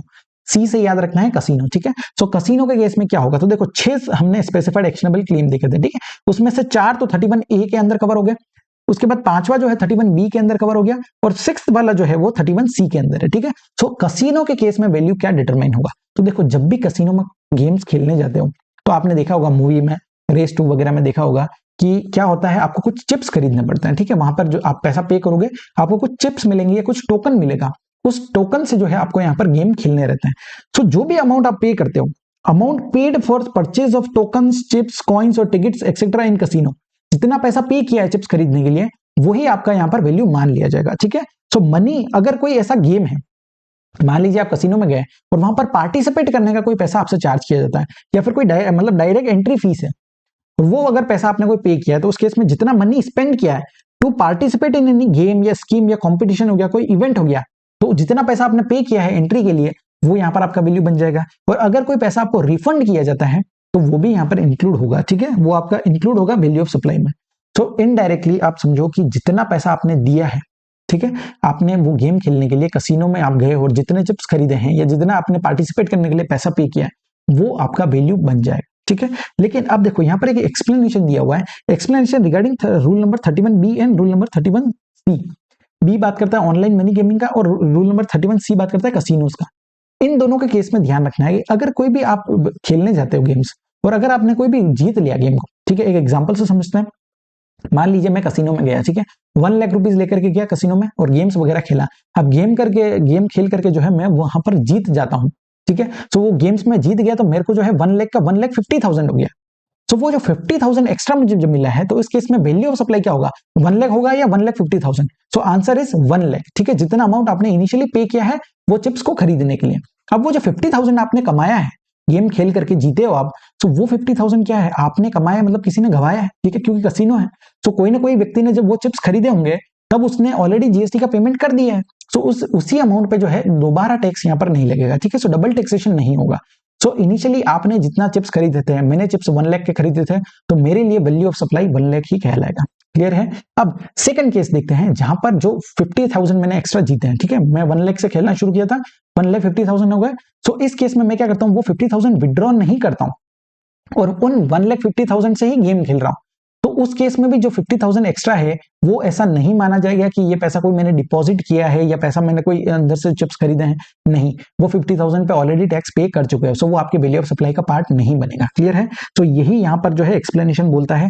आपको सिंपल ध्यान रखना है कसिनोज के केस में क्या है, जितना पैसा आप इनिशियली पे करते हो चिप्स खरीदने के लिए, टोकन खरीदने के लिए, वही आपका वैल्यू ऑफ सप्लाई कहलाएगा। क्लियर है। चलो नेक्स्ट आ जाते हैं रूल नंबर 32।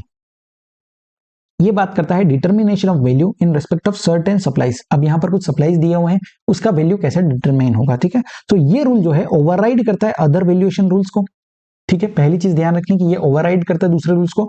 और दूसरा, the valuation method prescribed are optional, मतलब ऑप्शनल है, आप चाहो तो ये वैल्यूएशन ले सकते हो, अदरवाइज आप कोई और मेथड से भी वैल्यूएशन डिटरमाइन कर सकते हो, ठीक है। सो सबसे पहले यहाँ पर रूल नंबर 32 के अंदर सब रूल 2 दिया हुआ है जो बात करता है मनी चेंजिंग सर्विसेज।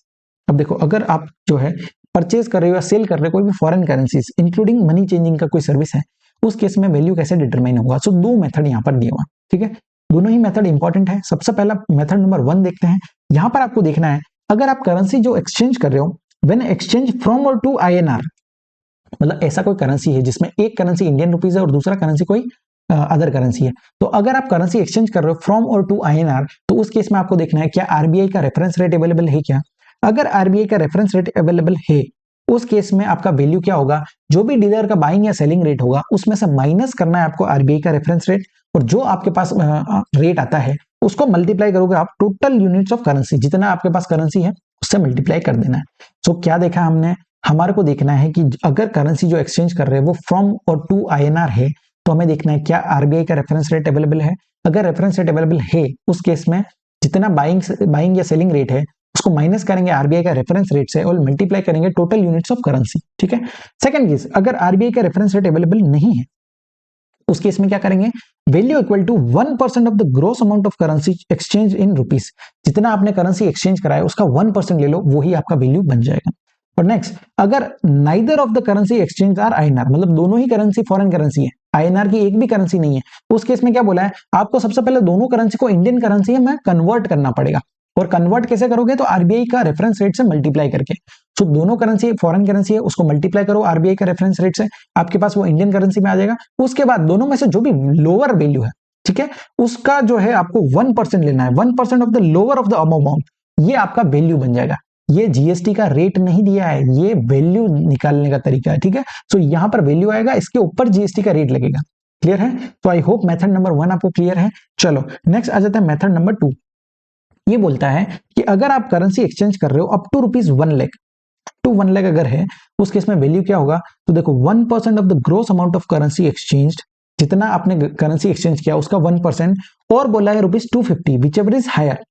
दोनों में से देखना है 250 और 1% ऑफ द करेंसी एक्सचेंज, दोनों में से विच एवर इज हायर रहेगा उतना आपका यहाँ पर जो है वैल्यू हो जाएगा। नेक्स्ट, अगर आप करेंसी एक्सचेंज करा रहे हो exceeding ₹1 lakh but up to 10 lakh है, 1 लाख से ज्यादा बट अप टू 10 लाख है, उस केस में क्या बोला है, ₹1000 plus 0.5% of the amount exceeding 1 lakh. अब देखो अप टू 1 लाख वाला तो हमने देखा, अगर अप टू 1 लाख है तो उसमें 1% लगाना है। सो 1 लाख का 1% कितना होता है, 1000। सो 1000 यहाँ पर पहले ही दे दिया। ठीक है, so 1000 plus 0.5% of the amount exceeding 1 lakh. Clear है? थर्ड केस में क्या बोला है, अगर अमाउंट जो है वो एक्सीडिंग 10 लाख है उस केस में 5500। अब ये 5500 क्या बोला है, तो देखो अगर 1 लाख तक अगर आप कोई भी अमाउंट एक्सचेंज कराते हो तो 1 लाख का 1% कितना होगा, 1000। सेकंड, अगर आप एक्सीडिंग 1 लाख है बट अप टू 10 लाख है तो कितना होगा, 9 लाख। ठीक है, 1 लाख से ज्यादा और 10 लाख अप टू 10 लाख तक है तो 9 लाख रुपीस। 9 लाख पे लगाना है आपको 0.50%, तो ये कितना हो जाएगा, 4500। तो दोनों को टोटल करो तो आ जाएगा 5500। तो ये यहां पर पहले ही दे दिया। ठीक है, सो एक्सीडिंग अगर 10 लाख है उस केस में 5500 plus 0.1% of the amount exceeding 10 lakh, जितना अमाउंट एक्सीडिंग 10 लाख है उसका 0.1%, और क्या बोला है, ₹60,000 विच एवर इज लोअर। अब देखो पहले जब हमने देखा था तब हायर बोला था और यहाँ पर लोअर बोला है, मतलब देखो यहाँ पर जो है एक ब्रैकेट हो गया है। आपका जो आंसर आएगा ना वो हमेशा हमेशा जो है वो 250 और 60,000 के बीच में ही आएगा। ठीक है, सो 250 और 60,000 इस ब्रैकेट के अंदर ही आपका यहाँ पर आंसर हमेशा आएगा। क्लियर है? सो आई होप आपको समझा है rule number method number 1 and method number 2। ठीक है, अब नेक्स्ट आ जाता है रूल नंबर 32 सब रूल 3। ठीक है,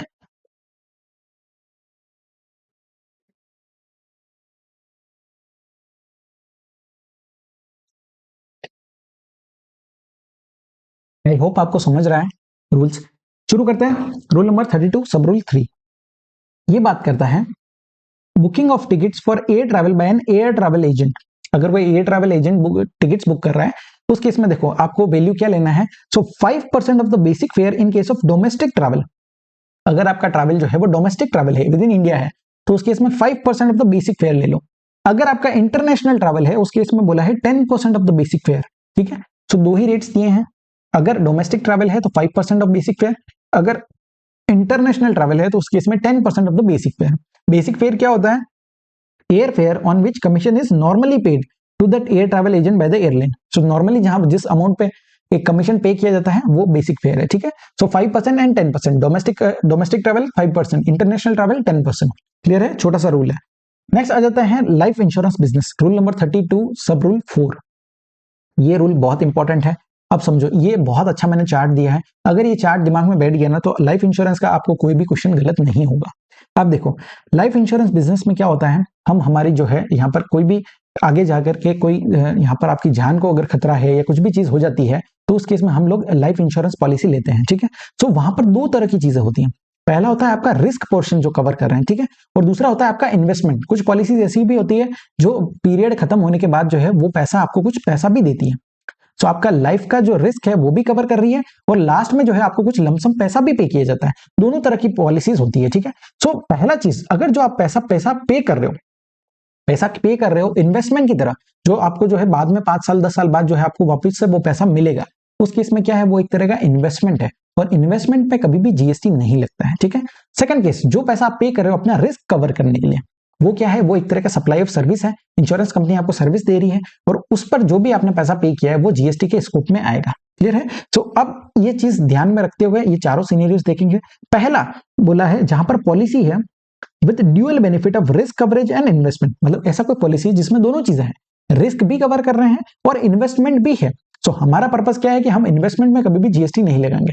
तो वैल्यू क्या होगा, taxable value equal to gross premium charge, अपने कस्टमर से जितना ग्रॉस प्रीमियम चार्ज किया है उसमें से लेस करना है अमाउंट अलोकेटेड फॉर इन्वेस्टमेंट और सेविंग, जितना अमाउंट अलोकेटेड है इन्वेस्टमेंट के लिए सेविंग के लिए वो आपको लेस कर देना है, ठीक है। तो बचेगा क्या, रिस्क पोर्शन का अमाउंट, सो वो आपका टैक्सेबल वैल्यू हो जाएगा। If such allocation is intimated to the policy holder at the time of collection of premium, अगर पॉलिसी होल्डर को अलोकेशन इंटीमेट किया है, उनको बताया है कि भैया आपका जो पैसा है, जो प्रीमियम हम ले रहे हैं उसमें से इतना परसेंट जो है हम इन्वेस्टमेंट के लिए यूज करेंगे और इतना परसेंट जो है हम यहाँ पर रिस्क कवर के लिए करेंगे, तो अगर इंटीमेशन दिया है उस केस में आपको टैक्सेबल वैल्यू क्या होगा, जितना आप प्रीमियम पे कर रहे हो माइनस जितना अमाउंट एलोकेटेड है फॉर इन्वेस्टमेंट पर्पस, वो आपको लेस कर देना है। क्लियर है, फर्स्ट केस समझा आपको।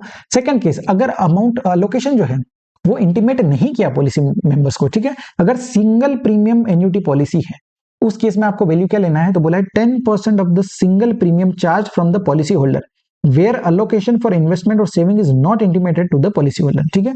जहां इंटीमेट नहीं किया है तो 10% of the single premium charge, जितना प्रीमियम चार्ज किया उसका 10% ले लेंगे। क्लियर है। थर्ड केस बोलता है अगर कोई अदर केस है तो उस केस में आपको देखना है क्या फर्स्ट ईयर है या सब्सिक्वेंट ईयर है। अगर फर्स्ट ईयर है तो उस केस में आपका वैल्यू हो जाएगा 25% of the premium charge from the policy holder, जितना प्रीमियम चार्ज किया उसका 25%। अगर सब्सिक्वेंट ईयर है उस केस में जस्ट आधा हो जाएगा, कितना, 12.5% of the premium charge from the policy holder. Clear है। सो फर्स्ट ईयर तो 25%, अगर सब्सिक्वेंट ईयर है तो 12.5%। क्लियर है। और लास्ट क्या बोला है, policy with only risk cover, मतलब सिर्फ और सिर्फ रिस्क ही कवर कर रहे हैं। अगर सिर्फ रिस्क कवर कर रहे हैं तो वो तो सप्लाई ऑफ सर्विस है, तो जितना आपने प्रीमियम पे किया है एंटायर प्रीमियम चार्ज ये आपका वैल्यू बन जाएगा। क्लियर है। ये सारी चीजें वैल्यू दी गई है, इसके ऊपर रेट लगेगा, ये जीएसटी के रेट नहीं है 25%, 12.5%, 10%, ठीक है, ये वैल्यू निकालने का है, इसके ऊपर जीएसटी का रेट लगेगा। तो क्या समझा हमने अभी तक, एक बार फिर से रिवाइज करते हैं फटाफट से। लाइफ इंश्योरेंस बिजनेस क्या बोलता है, चार चीजें हमने देखी सर। पहला बात करता है जहां पर ड्यूअल बेनिफिट है, ठीक है, यहाँ पर रिस्क भी कवर हो रहा है और हमारा इन्वेस्टमेंट भी है, तो टैक्सेबल वैल्यू क्या होगा, जितना आपने प्रीमियम पे किया है minus amount allocated to investment और सेविंग, वो उसको माइनस कर देंगे। सेकंड केस, अगर इंटीमेट नहीं किया पॉलिसी होल्डर को अलोकेशन, उस केस में, और पॉलिसी जो है वो सिंगल प्रीमियम एन्युटी पॉलिसी है, उस केस में 10% of the single premium charge, ठीक है। सेकंड, अगर कोई अदर केस है तो देखना है क्या फर्स्ट ईयर है क्या, अगर फर्स्ट ईयर है तो 25% ऑफ द प्रीमियम चार्ज, अगर सब्सिक्वेंट ईयर है तो उस केस में 12.5% ऑफ द प्रीमियम चार्ज। और अगर कोई पॉलिसी है जो सिर्फ रिस्क कवर करती है तो जितना पैसा चार्ज किया एंटायर प्रीमियम चार्ज वही आपका वैल्यू बन जाएगा। क्लियर है। चलो नेक्स्ट आ जाता है रूल नंबर 32 सब रूल 5। ये क्या बोलता है, value of second hand goods by a dealer of second hand goods, तो उसके लिए एक मार्जिन स्कीम यहां पर लेके आए। अब देखिए, कोई व्यक्ति है जिसका बिजनेस ही यही है कि वो सेकंड हैंड गुड्स खरीदता है और सेकंड हैंड गुड्स बेचता है, उसके लिए ये रूल बनाया गया, ठीक है, रूल नंबर 32 सब रूल 5। अब यहाँ पर दो चीजें दी है, अगर जो रेसिपिएंट है जो पुरानी गाड़ियां खरीदता है, ठीक है, वो रेसिपिएंट जो है वो आईटीसी अवेल कर लेता है, अगर वो आईटीसी अवेल कर रहा है उसके इसमें उसको normal valuation as per the other applicable provisions, उसके हिसाब से नॉर्मल वैल्यूएशन ही लगेगा, ठीक है। लेकिन अगर ऐसा कोई बंदा है जो आईटीसी अवेल नहीं करता है, उस केस में उसको यहाँ पर मार्जिन स्कीम का बेनिफिट मिलता है, ठीक है। और मार्जिन स्कीम क्या बोलती है कि आपका वैल्यू क्या होगा, value equal to selling price minus purchase price. मतलब देखिए, मान लीजिए मैंने कोई सेकंड हैंड गाड़ी है, ठीक है, मैं सेकंड हैंड गाड़ी का डीलर हूं, तो मैंने कोई पुरानी गाड़ी खरीदी 8 लाख रुपीज में, कितना, 8 लाख रुपीज में, ठीक है। सो 8 लाख रुपीज में मैंने पुराना गाड़ी खरीदा, उसमें मैंने जो है कुछ गाड़ी खराब था, उसका कलर वगैरह पुराना था, ठीक है, तो मैंने उस पर कुछ काम कराया, नया कलर करवाया, नई सीटें वगैरह लगाई। सो 50,000 का मेरे को यहाँ पर मैंने एक्सपेंस इनकर किया, और उसके बाद जो है मैंने इस कार को बेचा है 12 लाख रुपीज में। तो यहाँ पर मार्जिन स्कीम क्या बोलती है कि आपका वैल्यू क्या होगा, नॉर्मली तो हम ट्रांजैक्शन वैल्यू देखते हैं, ठीक है, तो यहाँ पर मैंने जो है अगर 12 लाख पे बेचा तो 12 लाख पे जीएसटी लग जाना चाहिए, लेकिन मार्जिन स्कीम क्या बोलता है, आपका वैल्यू क्या होगा, जो आपका सेलिंग प्राइस है, सेलिंग प्राइस कितना है 12 लाख, माइनस बोला है परचेज प्राइस, आपने परचेज कितने में किया था 8 लाख रुपीज में, सो 8 लाख आपका यहाँ पर परचेज प्राइस हो जाएगा। सो ये जो डिफरेंस आपका है ठीक है, 4 लाख का, तो ये आपका वैल्यू कहलाएगा, ठीक है, और इस अमाउंट पे आपको टैक्स का पेमेंट करना रहेगा। समझा आपको? सो वैल्यू क्या हो जाएगा, selling price minus purchase price. लेकिन सेकंड केस क्या बोला है, अगर आपका सेलिंग प्राइस जो है वो लेस देन परचेज प्राइस है, 8 लाख में गाड़ी खरीदा और सेल कर दिया 6 लाख रुपीज में, तो सेलिंग प्राइस ज्यादा है और परचेज प्राइस कम है, उस केस में क्या बोला है, आपको नेगेटिव वैल्यू जो आएगा वो उसको इग्नोर करना है। अगर आपको कोई लॉस होता है तो गवर्नमेंट कोई सहायता नहीं करेगी, अगर आपको कोई प्रॉफिट होता है तो गवर्नमेंट जरूर से जो है आपको टैक्स लेने आ जाएगी, ठीक है। जब भी आपका कोई लॉस हो रहा है तो गवर्नमेंट कोई हेल्प नहीं करेगी। Next, CGST on second hand goods received from N unregistered supplier is exempt. अब देखिए, मैंने कोई गाड़ी जो खरीदता हूं, मैं सेकंड हैंड डीलर हूं, तो अगर मैं गाड़ी खरीद रहा हूं किसी अनरजिस्टर्ड सप्लायर से, उस केस में जीएसटी यहां पर आपका एग्जेम्प्ट हो जाएगा। क्लियर है? चलो नेक्स्ट, मार्जिन स्कीम सिर्फ जो है अवेलेबल होगी जो सप्लायर है जो यूज्ड गुड्स में डील करता है, ठीक है। नेक्स्ट, अगर कोई रजिस्टर्ड पर्सन है जो डेप्रिसिएशन क्लेम करता है under section 32 of the income tax act, तो अगर registered supplier income tax act में डेप्रिसिएशन क्लेम कर रहा है, उस केस में क्या बोला है, आपका वैल्यू क्या होगा, तो देखो जितना कंसिडरेशन रिसीव हुआ, आपने सेल किया तो जितना कंसिडरेशन रिसीव हुआ है minus the depreciated value on the date of supply, ठीक है, जितना उस वैल्यू का डेप्रिसिएटेड वैल्यू है, आपको परचेज प्राइस नहीं लेना है, आपको डेप्रिसिएटेड वैल्यू लेना है। सो जितना कंसिडरेशन रिसीव हुआ minus the depreciated value of that asset, वो आपका वैल्यू बन जाएगा, ठीक है। अगर कंसिडरेशन लेस है डेप्रिसिएटेड वैल्यू से तो नेगेटिव वैल्यू को आपको इग्नोर करना रहेगा। और नॉर्मल केस में तो हमने क्या देखा है, selling price minus purchase price. Clear है? चलो नेक्स्ट, यहां पर क्या बोला है, purchase value of supply of goods repossessed from a defaulting borrower. अब देखिए ये क्या होता है, डिफॉल्टिंग बोरोवर कौन होता है, आजकल जो है हर चीजों पर ईएमआई आ गया है, ठीक है। सो जो व्यक्ति कोई चीज अफोर्ड नहीं भी कर सकता है वो भी यहाँ पर ईएमआई के चक्कर में चीजें खरीद लेता है, और ईएमआई ने जो है काफी लोगों को यहाँ पर दिक्कतें दी है। आपने कोई गाड़ी खरीद लिया और वो ईएमआई पे था, और अगर आप डिफॉल्ट कर देते हो, ठीक है, कोई डिफॉल्टिंग बोरोवर है, तो उस केस में क्या होगा, वो गाड़ी जो है रीपोजेस कर दिया जाएगा। सो जब भी वो गुड्स रीपोजेस किए जाते हैं फ्रॉम द डिफॉल्टिंग बोरोवर, उस केस में यहाँ पर बोला है कि आपका जो है परचेज प्राइस क्या होगा। तो दो सिनेरियोस दिए हैं, अगर जो डिफॉल्टिंग बोरोवर है वो रजिस्टर्ड है, डिफॉल्टिंग बोरोवर रजिस्टर्ड है, उस केस में क्या बोला है, द रीपोजेसिंग लेंडर एजेंसी, जो लेंडर एजेंसी जो रीपोजेस कर रही है गुड्स को, will discharge GST at the supply value. जितने पे सप्लाई किया आपने वो गुड्स रिप्रेजेंट किया और आगे चल करके आप कहीं सेल करोगे, तो जितने पे सप्लाई किया है उस पर जीएसटी पे करना है। किसको पे करना है? जो रिपोजेसिंग लेंडर एजेंसी है, ठीक है, without any reduction from the actual और नॉशनल परचेज प्राइस। कोई भी यहाँ पर परचेज प्राइस यहाँ पर लेस नहीं करना है, जो आपका सेल वैल्यू सप्लाई वैल्यू है उसी पर जीएसटी पे करना पड़ेगा, अगर डिफॉल्टिंग बोरोवर जो है वो रजिस्टर्ड है। क्लियर है? Second case, if the defaulting borrower is unregistered, उस केस में क्या बोला है, आपका परचेज वैल्यू क्या कहलाएगा, तो purchase price in the hands of such borrower, जो परचेज प्राइस था माइनस करेंगे reduced by 5% of every quarter और part thereof between the date of purchase और the date of disposal by the person making such repossession. जिस दिन goods को खरीदा और जिस दिन यहां पर गुड्स डिस्पोज ऑफ हुआ, उसके बीच में जितना टाइम पीरियड है आपको रिड्यूस करना है परचेज प्राइस में से 5% फॉर एवरी क्वार्टर और पार्ट देयरऑफ। तो उसके बाद जितना वैल्यू बचता है वही आपका परचेज वैल्यू कहलाएगा। क्लियर है? तो रिपोजिशन के केस में परचेज वैल्यू क्या होगा आपको समझ गया होगा। नेक्स्ट आ जाता है रूल नंबर 32, सब रूल 6। ये बात करता है रिडीमेबल वाउचर्स, स्टैम्प्स और कूपन्स और टोकन्स। अब देखिए, वाउचर्स के केस में हमने टाइम ऑफ सप्लाई में पढ़ा था। वाउचर्स के केस में क्या होता है, अगर आपको आइडेंटिफाइबल होते हैं तो उसका जिस दिन वो इशू किया है वही आपका टाइम ऑफ सप्लाई हो जाता है। अगर आइडेंटिफाइबल नहीं है सप्लाई, उस केस में जब वो रिडीम किया जाता है वो टाइम ऑफ सप्लाई होता है। अब वैल्यू क्या होगा, तो वैल्यू यहाँ पर बोला है, मान लीजिए एक एग्जांपल से समझते हैं, मैंने 5000 की खरीदी की, ठीक है, और उस पर मुझे 1000 रुपीज के वाउचर मिले कि आप जब भी अगली बार खरीदने आओगे तो वो 1000 का वाउचर आपको देना है और 1000 रुपीज के आपको गुड्स यहाँ पर मिल जाएंगे। तो वाउचर क्या है, यहाँ पर एक इंस्ट्रूमेंट है जो कंसिडरेशन का काम कर रहा है, ठीक है। सो उसका वैल्यू क्या होगा, value equal to redeemable value. जब मैं वो वाउचर को दे रहा हूं तो रिडीम कर रहा हूं, तो उस केस में मुझे कितने वैल्यू के गुड्स मिल रहे हैं, ठीक है। अगर मैं वाउचर दे रहा हूं मुझे 1000 रुपीज के गुड्स मिल रहे हैं, उस केस में वैल्यू क्या हो जाएगा, रिडीमेबल वैल्यू, ठीक है। So 1000 rupees will be your value. Next आ जाता है रूल नंबर 32, सब रूल 7। ये बात करता है services provided bye notified service provider between distinct person. अब कोई नोटिफाइड सर्विस प्रोवाइडर है, वो सर्विस दे रहे हैं अपने डिस्टिंक्ट पर्सन को, उस केस में बोला है वैल्यू, और अगर वो विदाउट कंसिडरेशन है और बिटवीन डिस्टिंक्ट पर्सन है तो उस केस में वो पैरा 2 ऑफ शेड्यूल 1 में कवर हो जाएंगे। और यहां पर बोला है value shall be deemed to be nil if ITC is available, ठीक है, वैल्यू यहां पर डीम्ड मान लिया जाएगा। लेकिन एज ऑफ नाउ ऐसा कोई भी सर्विस प्रोवाइडर नोटिफाई नहीं किया है, तो आपके लिए ये एग्जाम के लिए इतना रिलेवेंट नहीं है रूल, ठीक है। चलो नेक्स्ट आते हैं रूल नंबर 33, ये बात करता है value of supply of services in case of pure agent. अब देखो सर, इस चैप्टर के अंदर एजेंट्स बहुत सारे आ गए। पहला आया हमने जो रूल 28 पढ़ा था, रिलेटेड पर्सन और डिस्टिंक्ट पर्सन, उसमें भी बात हुई थी कि अदर देन एजेंट्स है, लेकिन रिलेटेड पर्सन की डेफिनेशन में हमने देखा था सोल एजेंट है या कोई सोल डिस्ट्रीब्यूटर है, तो वो रूल 28 में कवर हो जाएगा। ठीक है, रूल नंबर 28 जो नॉर्मल एजेंट्स होते हैं वो आपको 29 के अंदर कवर हो जाएंगे।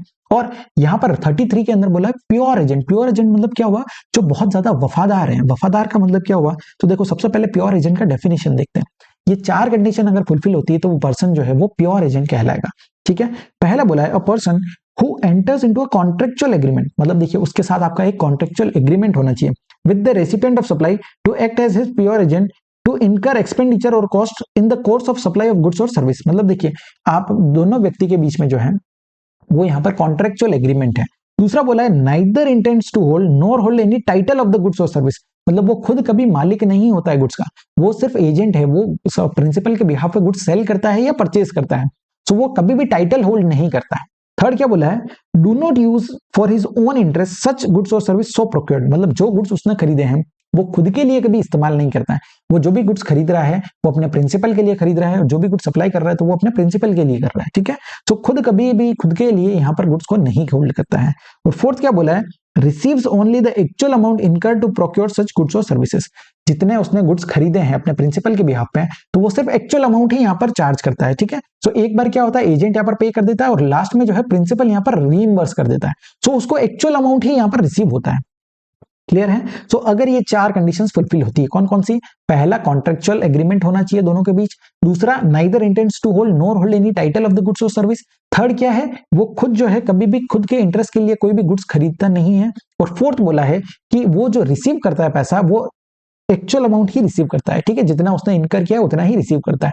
तो अगर ये चारों कंडीशंस फुलफिल हो जाती है तो वो व्यक्ति प्योर एजेंट कहलाता है, सबसे ज्यादा वफादार कहलाता है। और उसके केस में यहाँ पर क्या बोला है, रूल नंबर 33 ने क्या बोला है कि द एक्सपेंडिचर और cost incurred by the supplier as pure agent, कोई सप्लायर है जो एजेंट है जो एक्सपेंडिचर इनकर कर रहा है on behalf of the principal, तो उस केस में बोला है वो वैल्यू ऑफ सप्लाई से एक्सक्लूड किया जाएगा।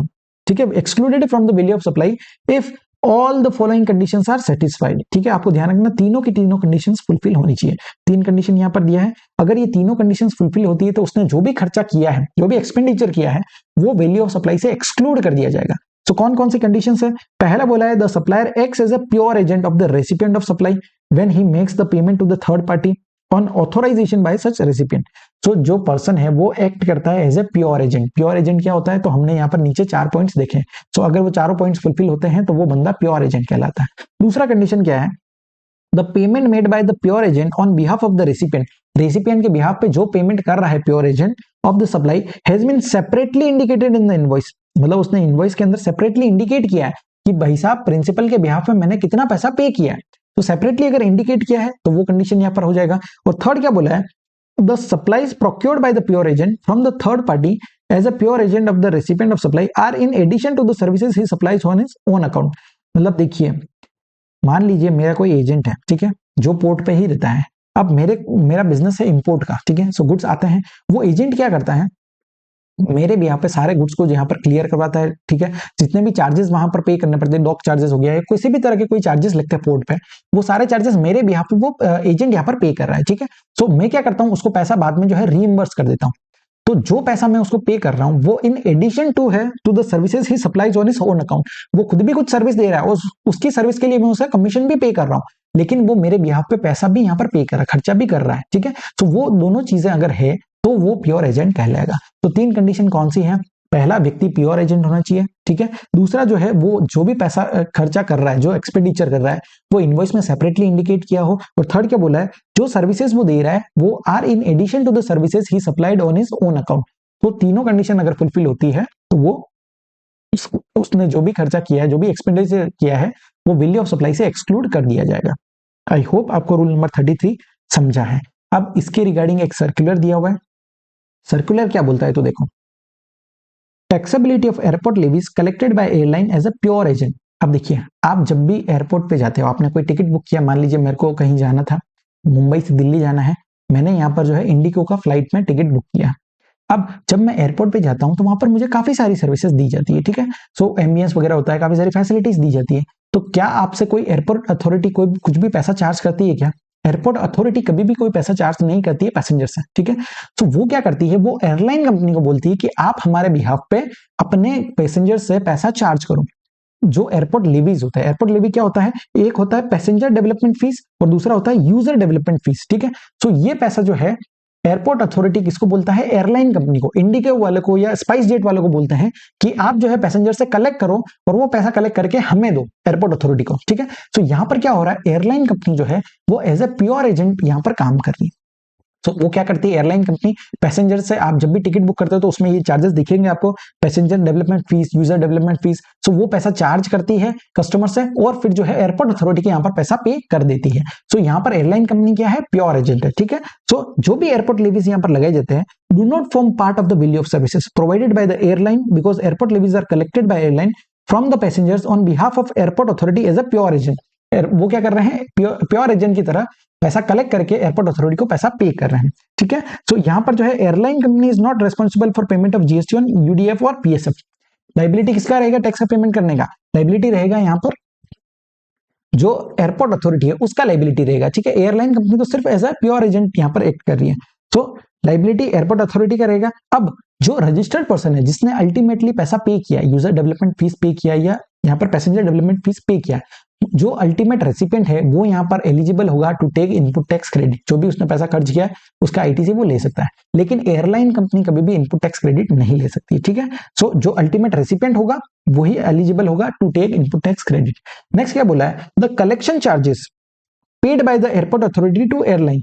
अब देखो एयरपोर्ट अथॉरिटी जो है कुछ कमीशन यहाँ पर पे करेगी, क्योंकि क्या कर रही है एयरलाइन कंपनी यहाँ पर कलेक्ट कर रही है, पैसा कलेक्ट करके एयरपोर्ट अथॉरिटी को दे रही है, तो वो यहाँ पर एक तरह की सर्विस दे रही है, उस सर्विस के बदले कलेक्शन चार्जेस वो लेती है, ठीक है। सो जो कलेक्शन चार्जेस पे किए जाते हैं एयरपोर्ट अथॉरिटी के द्वारा किसको, एयरलाइन कंपनी को, वो एक तरह का कंसिडरेशन है और उस केस में जीएसटी लगेगा। और जीएसटी का पेमेंट कौन करेगा, तो यहां पर जो है एयरलाइन कंपनी को यहाँ पर जीएसटी का पेमेंट करना पड़ेगा, क्योंकि एयरलाइन कंपनी क्या कर रही है, सर्विस दे रही है एयरपोर्ट अथॉरिटी को, ठीक है। उनके बिहाफ पे पैसा कलेक्ट कर ली है और फिर उनको दे रही है, तो सर्विस दे रही है, तो इस केस में एयरलाइन कंपनी जो स्पाइस जेट है, इंडिगो है, वो यहाँ पर टैक्स का पेमेंट करेगी फॉरवर्ड चार्ज मैकेनिज्म के अंदर। आई होप आपको समझा है, ठीक है। ITC on the same will be available with the airport operator. So इस केस में आईटीसी यहाँ पर एयरपोर्ट अथॉरिटी ले सकता है। आई होप ये सर्कुलर आपको समझा है। नेक्स्ट आ जाता है applicability of GST on supply of electricity bye a real estate companies और मॉल्स हो गए या फिर एयरपोर्ट ऑपरेटर्स हो गए एक्सेट्रा टू देयर लेसी और ऑक्यूपेंट्स। अब देखो एक एग्जांपल से समझते हैं, एक मॉल है, ठीक है, उसके अंदर आपने कोई भी शॉप यहाँ पर रेंट पे लिया। जब आपने शॉप रेंट पे ली तो उस केस में आपको इलेक्ट्रिसिटी का भी सप्लाई किया जाता है, ठीक है। सो यहाँ पर दो सिनेरियोज हो सकते हैं। अगर जो है आपको रेंटिंग ऑफ इमूवेबल प्रॉपर्टी के साथ में इलेक्ट्रिसिटी प्रोवाइड की जाती है, ठीक है। तो पहला केस क्या है, where electricity supply is bundled with the renting of immovable property and maintenance service, कुछ मेंटेनेंस सर्विस दे रहे हैं वो भी साथ में है।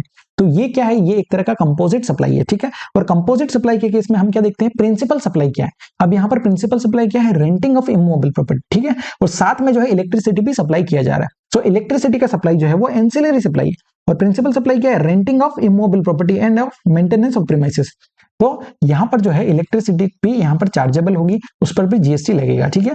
Even though electricity is build separately, electricity जो है वो आपने अलग से सेपरेटली बिल्ड किया है तो भी वो कंपोजिट सप्लाई का पार्ट बनेगा और जो प्रिंसिपल सप्लाई पर रेट लगता है वही रेट यहां पर लग जाएगा इलेक्ट्रिसिटी पे भी। लेकिन सेकंड केस, अगर कोई भी आपका रेसिडेंशियल स्टेट ओनर है, ठीक है, या फिर रेसिडेंशियल स्टेट डेवलपर है, वो क्या करता है, वो इलेक्ट्रिसिटी का भी सर्विस दे रहा है और वो अपने जो भी रेसिडेंट होते हैं उनसे पैसा चार्ज करता है और आगे यहाँ पर पैसा पे कर देता है, खुद कुछ भी पैसा पास नहीं रखता है, ठीक है। वो क्या कर रहा है, as a pure agent act कर रहा है, वो यहाँ पर पैसा कलेक्ट करेगा इलेक्ट्रिसिटी का और आगे यहाँ पर पैसा पे कर देता है। उस केस में जो है electricity charges will not form part of the supply, वो कभी भी सप्लाई का पार्ट नहीं बनेंगे, ठीक है, वो प्योर एजेंट की डेफिनेशन में इंक्लूड हो जाएंगे। So electricity is charge on the occupant lessee on actual basis. तो दो चीजें ध्यान रखना, पहला आपका प्योर एजेंट होना चाहिए और जो पैसा चार्ज किया है वो एक्चुअल बेसिस पे जितना इनकर किया उतना ही यहाँ पर चार्ज करें। सो अगर दोनों कंडीशन फुलफिल होती है तो इलेक्ट्रिसिटी आपके वैल्यू ऑफ सप्लाई का पार्ट नहीं बनेगा, ठीक है। चलो आई होप आपको ये सर्कुलर समझा है। नेक्स्ट आ जाता है रूल नंबर 34।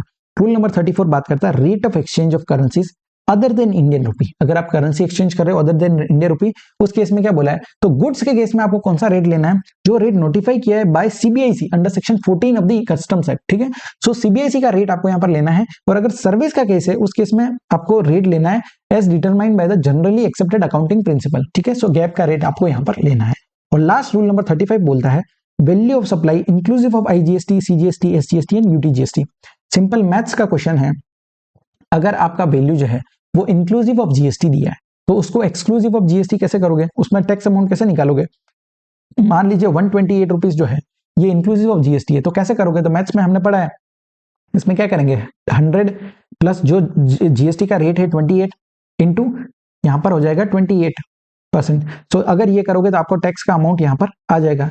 सो इंक्लूसिव अमाउंट को एक्सक्लूसिव कैसे करते हैं वही यहाँ पर रूल नंबर 35 ने बताया है, ठीक है। सो यहाँ पर जो है हमारा वैल्यू ऑफ सप्लाई का चैप्टर पूरा कंप्लीट होता है। हमने सारे ही प्रोविजंस को बड़ा डिटेल में समझा है। अब यहाँ पर हमारा जो है वैल्यू ऑफ सप्लाई का रिवीजन कंप्लीट होता है।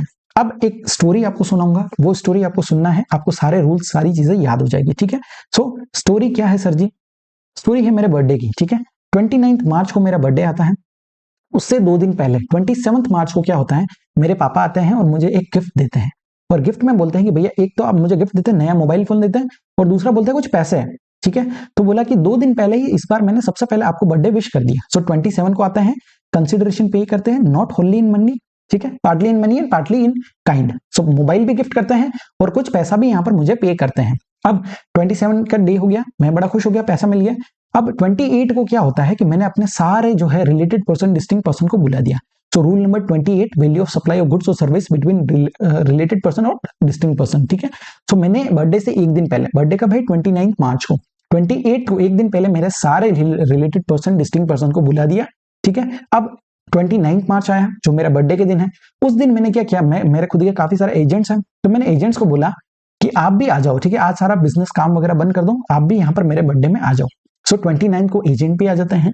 अब 29 यहाँ पर हो गया। अब 30 तारीख जो आया, 30 तारीख को मैंने देखा कि बजट जो मैंने यहाँ पर जितना पैसा खर्च करना था बर्थडे पे वो थोड़ा ज्यादा हो गया, ठीक है, बजट से ज्यादा हो गया। तो मैंने कैलकुलेशन किया तो पता चला कि जितना मेरा बजट था उससे 10% ज्यादा हो गया, कॉस्ट प्लस 10% मार्कअप, ठीक है। सो रूल नंबर 30 बात करता है कॉस्ट प्लस 10% मार्कअप हो गया। अब जब खर्चा ज्यादा हो गया तो मैं थोड़ा टेंशन में आ गया कि यार पैसा ज्यादा लग गया है। तो 31 को मैं सुबह सुबह एकदम बड़ा टेंशन में बैठा हुआ था कि यार इतना ज्यादा खर्चा कैसा हो गया। तो फिर मेरे पापा आते हैं और बोलते हैं कि क्या हुआ, तो मैंने बताया कि नहीं ये तो बहुत ज्यादा एक्सपेंस हो गया। तो उन्होंने पूछा कितना हो गया, मैंने कहा 10% ज्यादा हो गया। तो फिर उन्होंने 31 को मुझे बोला कि रीजनेबल ही तो है, other reasonable mean rule number 31, clear है। सो मैं वहां पर जो है जैसे ही पापा ने मुझे बोला मैं काफी रिलैक्स हो गया कि हाँ चलो मेरा रीजनेबल ही खर्चा हुआ है। अब 31 की afternoon 31A, rule number 31A, afternoon को क्या किया मैंने, मैं कुछ लॉटरी खेलने गया, बैटिंग करने गया, गैम्बलिंग करने गया, हॉर्स रेसिंग करने गया। सो 31 की आफ्टरनून को मैंने ये सारी चीजें की, ठीक है। उसके बाद 31B जो जब बेड टाइम हुआ, रात को बेड टाइम हुआ, तब मैं यहाँ पर बेड पे बैठे बैठे कुछ ऑनलाइन मनी गेमिंग खेलता हूँ, ठीक है। सो 31B, रूल नंबर 31B बात करता है online gaming including online money gaming, ठीक है। अब जब मैं गेम खेलते खेलते बेड पे ही सो गया, सो रात को मुझे सपना आया, और सपना क्या आया, 31C की मैं कसिनो में हूँ, ठीक है, C for casino. So casino में मैं बैठा हुआ हूँ और कसिनो में कुछ खेल रहा हूँ, तो ये मैंने सपना देखा 31C, ठीक है। सो ये स्टोरी अगर ध्यान रखोगे तो आपको सारे रूल्स जो है याद हो जाएंगे। 31C तक हमने सब देख लिया। उसके बाद 32 जो रूल है उसके अंदर हमने कुछ स्पेसिफाइड गुड्स और सर्विस देखे जिसका वैल्यू कैसे डिटरमाइन करना है। उसके बाद रूल नंबर 33 जो प्योर एजेंट की बात करता है, ठीक है। सो ये सारे रूल्स इंपॉर्टेंट है, अगर आप स्टोरी ध्यान रखोगे तो आपको जो है बहुत इजीली यहाँ पर याद हो जाएगा, ठीक है। सो आज के लिए इतना ही, आई होप कि आपको अच्छा लगा होगा, आपको समझ आया होगा। आज के लिए इतना ही, थैंक यू सो मच।